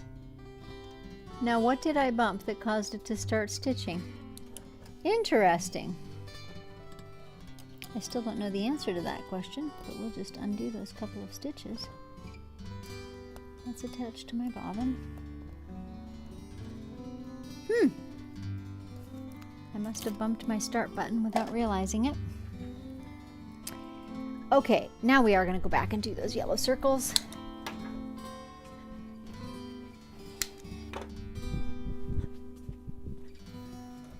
How are you guys feeling? Has it been a long day already? Shall we call it for today? It's kind of rinse and repeat from here on out. I should give a quick recap again of maybe my tools. I'm using, let's see, I have Isacord thread loaded, 100% poly, and mostly I was using 101 eggshell in the centers, and then a pale yellow, which is 0660. And then you saw me make the oops and start to do the flowers in pale yellow, and so that's where they've landed now. And the dots are the same color. And I've got a cream colored on the bobbin, and it is an 80 weight deco bob. Then I'll be using brighter and matching and varied colors for the brighter colored hexies with a mid slightly darkish gray on the bottom. What else? I currently have my ruler foot and my cup clip on to try and accommodate some of these thickness of seams and not be pushing it out of the way. And what else? My backing is a 100% cotton, kind of a shirting fabric that I had on hand, and then my batting is a 100% bamboo by Winline, and it is their 6-ounce weight. Super soft and silky.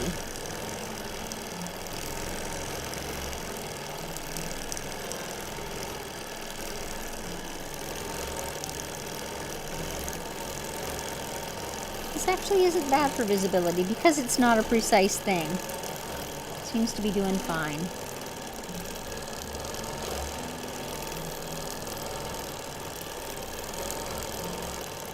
I will say that you want pretty good tension on your machine when you are doing this, because if you have poor tension, this will really exacerbate it. In other words, if your bottom thread is pulling tight, this button is really going to pull tight.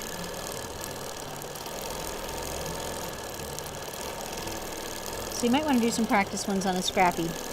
Make sure you're happy with it.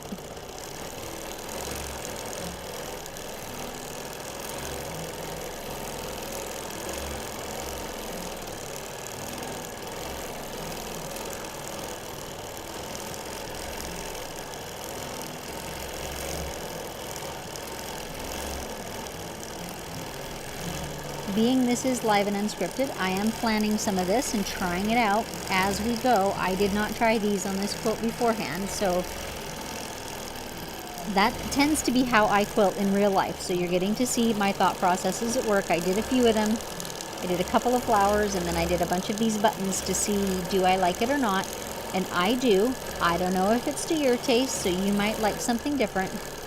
Some of the ideas that I experimented with were doing all this central area, the white and yellow, with the point-to-point little arcs, and doing a leafy shape in a lot of the green. But then I thought, but what am I going to do in all the flowers? You know, because green doesn't suit them and leafy shapes don't suit them. So I gradually came around to doing the point-to-point in all the colors and the buttons on this bright stuff. Was I right? Only time will tell. I take it off the long arm. But the good news is this is my own quilt, so I do have the freedom to experiment. I'm not responsible for anyone else's taste other than my own in this particular situation.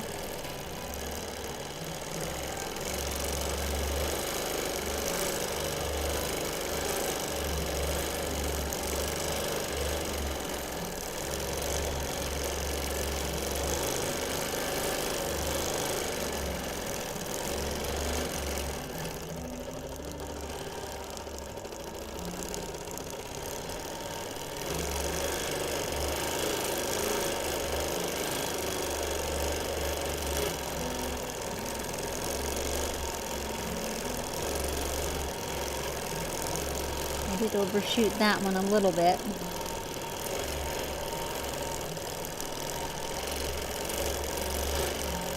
Sue Donnelly, a viewer, has suggested the number 74 foot, so after I get off air, you can bet I'll be looking that one up.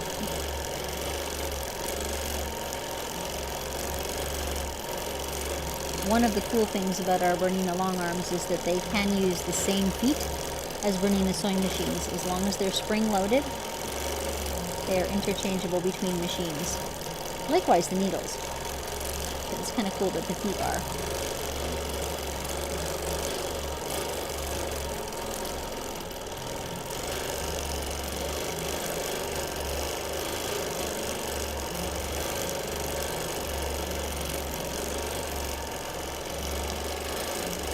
I was actually quite surprised that I did not find more picture examples on Pinterest of Hexie quilts. Hand quilted, machine quilted, anything. They just were not, they were not there.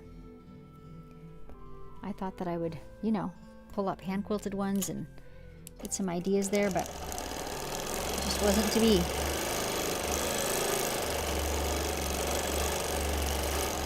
I suspect the hand quilted ones back in the day, you know, they just did 1/4 inch from the seam lines and left it at that.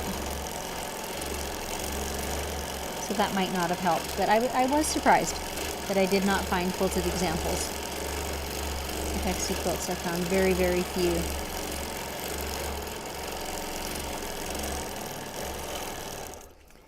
So I was on my own.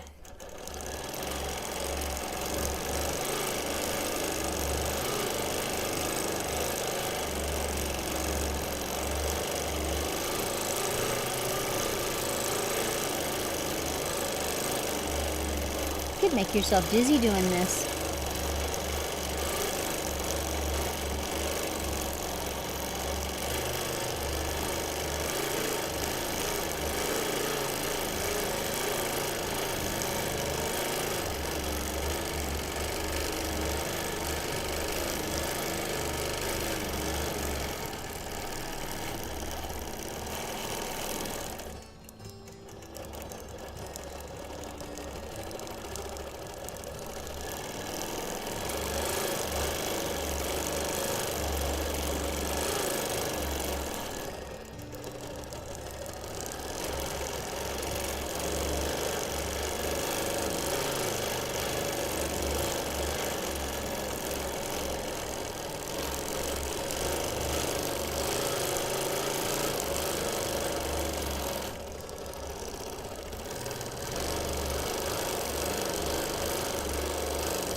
Those of you who were here early and waiting for the show probably saw our little 30-second ad for the cruise, but I would be remiss if I did not mention it here as well.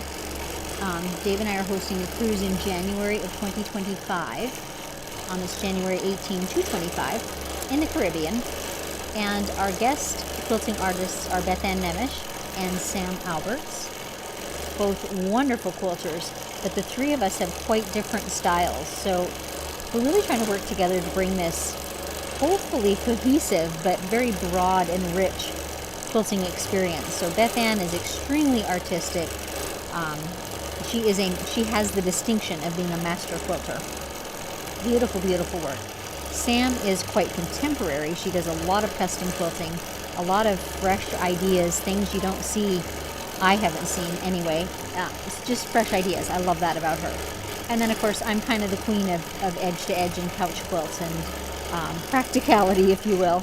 So that's my contribution. So if you want any information about that, I'm sure Mr. Producer is dropping a link for you, but it is also SBSX, the letter X, experiences, sbsexperiences.com.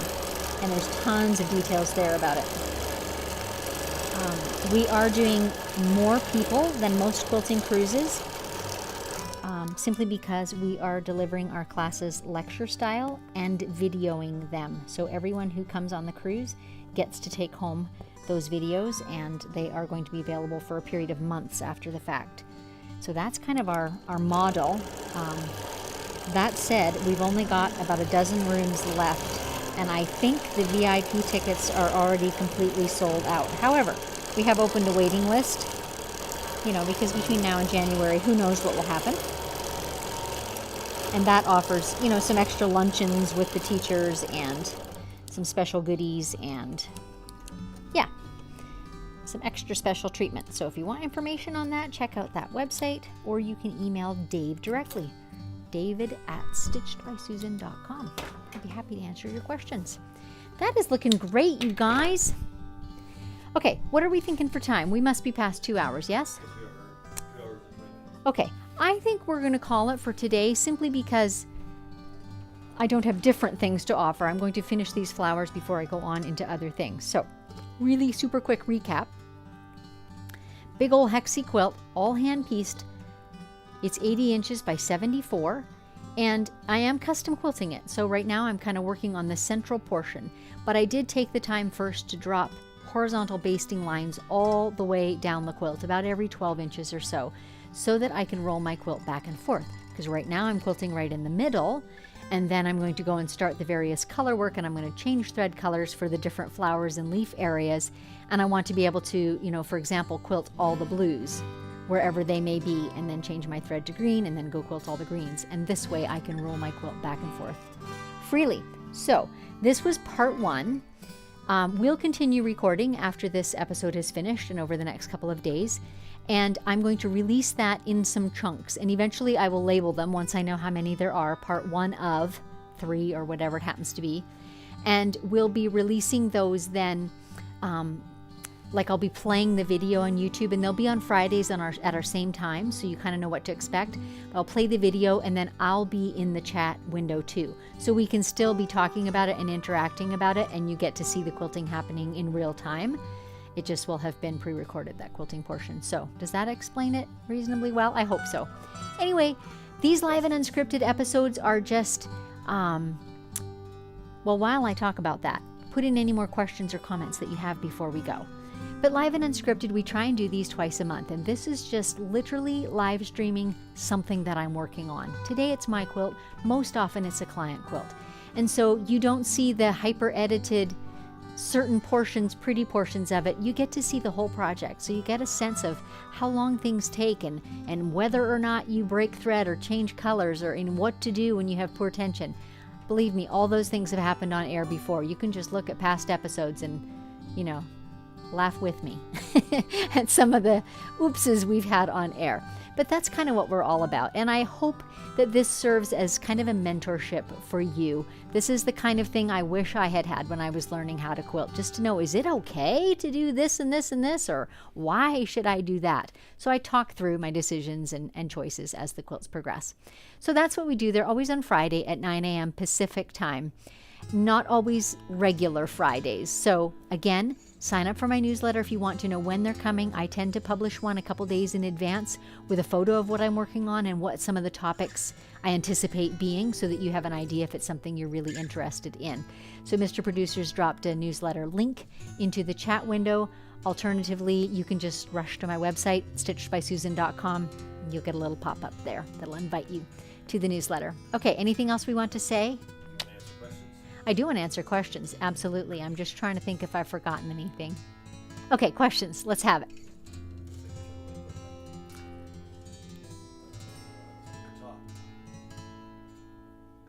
Look at you guys with the QQ.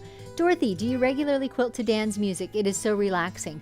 Honestly, I don't all that often. He released this album some years ago, and I listened to it so much at that point, and now I tend to listen to other things. Most commonly, I listen to Audible books, actually, while I'm quilting. That's kind of my favorite. Elaine, how are you liking your Bernina since you had several quilts to put it through its paces? I'm liking it very well, and more than several. I'm at almost 200 quilts on my Bernina, so it's had a good workout. I had to have one servicing done. I broke a foot on it. Can't remember if I even told you guys that. I was stitching away one day, not computerized, like I was driving, and broke the foot, which then the needle hit and knocked the needle bar out of, So I had to have it serviced and had a thorough cleaning done while it was there, and I'm at something like, I can't even remember how many million stitches. Quite a few. It's been put through its paces, and I do still love it. Judy, when and where do we find the other videos you're doing on this quilt? Judy, I'll make sure to label them with Hexie Quilt. And like I said, this one will be called part 1 already today, but as I figure out how many parts there are in total, I'll name them 1 of 3 or 1 of 4, 2 of 4, etc. So you know how many there are in total, but I will put Hexie Quilt in the titles of all of them so that you can search for them, okay? Debbie, it's probably good that you switch the direction that you're quilting the circles, or you'd have to unwind when you're finished. Isn't that the truth, Debbie? Beyond getting dizzy, I'd be twisted in a knot. Yes. Jan, I have a vintage hand-pieced Hexie quilt top. Want to quilt soon. This is a very timely project you're working on. I hope it gives you some ideas. Like I said, I found ideas online to be in very short supply, so we're on our own here, Jan.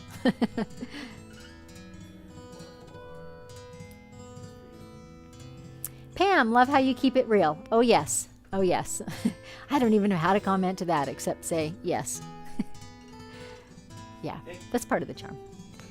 Okay, that does it for questions. Thanks, everyone, for joining me again. Be on the lookout for the future episodes that are the follow-up of this quilt, and I'll try and be a good girl and post some really good photos on social media when it's all finished as well, so you can have a good close-up look at some of that stitching. Thanks for joining me, and I will see you the next time on Live and Unscripted.